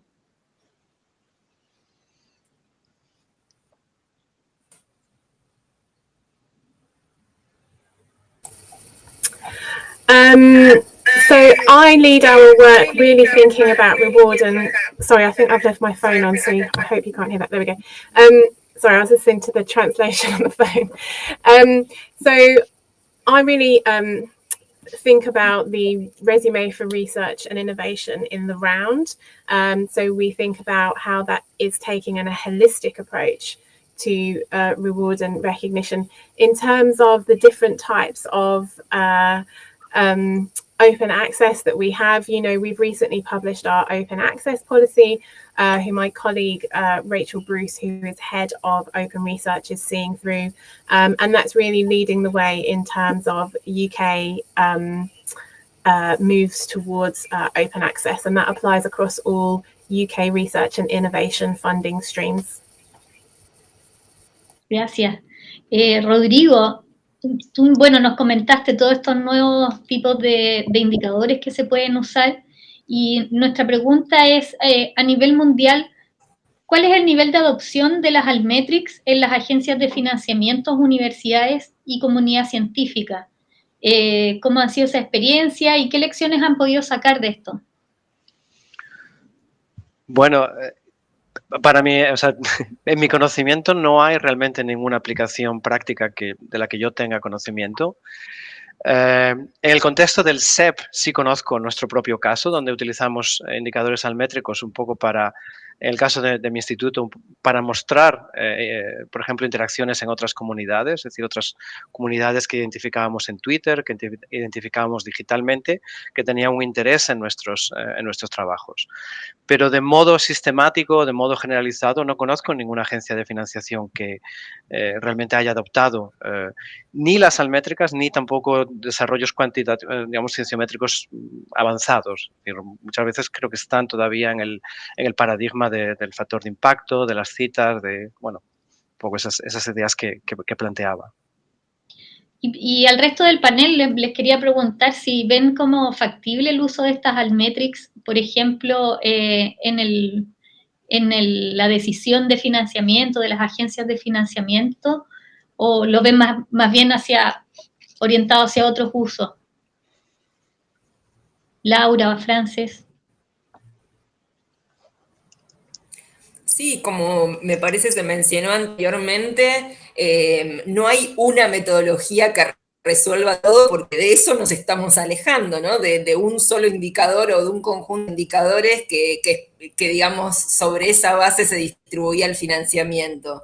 Entonces, desde ya me parece que las almétricas son un aporte, pero siempre contextualizado, ¿no? Siempre contextualizado en cuál es el objetivo de la investigación, cuál es el instrumento y en qué medida distintos tipos de métricas alternativas y responsables en su uso pueden complementar la evaluación cualitativa o pueden complementar una evaluación de pares fortalecida, profesionalizada en nuestra región. Entonces, desde ya me parece que pueden ser un gran aporte en ese sentido para las agencias de financiamiento.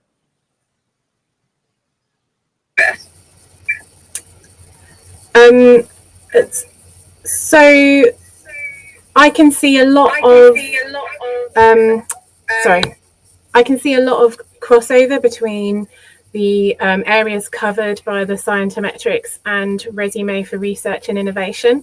I think the structure of resume for research and innovation is much simpler because obviously we're asking individuals to fill it in. And you want to give them something which is as easy to use as possible. I don't know that much about how the scientometrics were developed. In terms of the resume for research and innovation, we did a lot of community engagement and the call for a new type of CV, for the narrative form of CV, for this much smaller, shorter, simpler CV that gives a much rounder view of an individual came very strongly from our community, and we developed it in conjunction with the community. So I would say, in my view, anything that you are working on in this space needs to be developed with very, very strong community engagement. Gracias. No sé si ¿alguno quiere señalar algo más para finalizar? En este último punto, Catalina, me gustaría un poco reforzar precisamente esa idea de la almetría, no digamos, en la formulación clásica de intentar llegar a un indicador que nos permite identificar un aspecto muy concreto, sino más bien en lo que apuntaba Laura. Es decir, lo que nos proporciona la almetría son nuevos contextos, nuevas formas de interacción de las que tal vez ni siquiera estamos conscientes de que están teniendo lugar. Es decir, por ejemplo, la identificación de otras comunidades que están interesadas en el trabajo que hacemos como investigador o como grupo de investigación.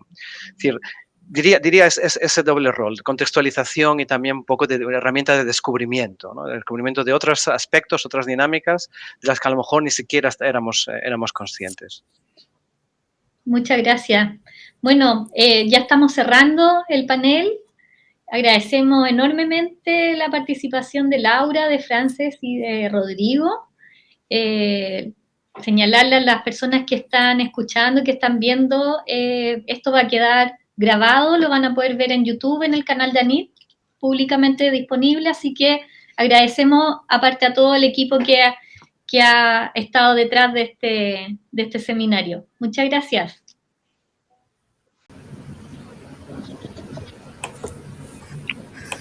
Muchas gracias. Chao. Muchas gracias. Chao. Muchísimas gracias nuevamente a las panelistas, al panelista, también a quienes nos entregaron preguntas para poder iniciar esta conversación y obviamente a Catalina Terra por acompañarnos en esta jornada. Y ahora, ya para ir cerrando este seminario, quiero dejar con ustedes a la subsecretaria de Ciencia, Tecnología, Conocimiento e Innovación, Carolina Gainza. Buenas tardes, subsecretaria. Bienvenida. Muy buenas tardes a todas y todos los asistentes a este segundo Seminario Internacional de Conocimiento Abierto, organizado por la Agencia Nacional de Investigación y Desarrollo ANID y la Corporación Sincel. Agradezco la invitación de los organizadores a entregar estas palabras de clausura, en particular al equipo a cargo de la producción de este seminario. En esta jornada se examinaron 3 temáticas del conocimiento abierto que de alguna u otra forma generan tensión en la comunidad CTCI, porque no son simples de abordar y generan muchas preguntas cuyas respuestas se discuten y analizan.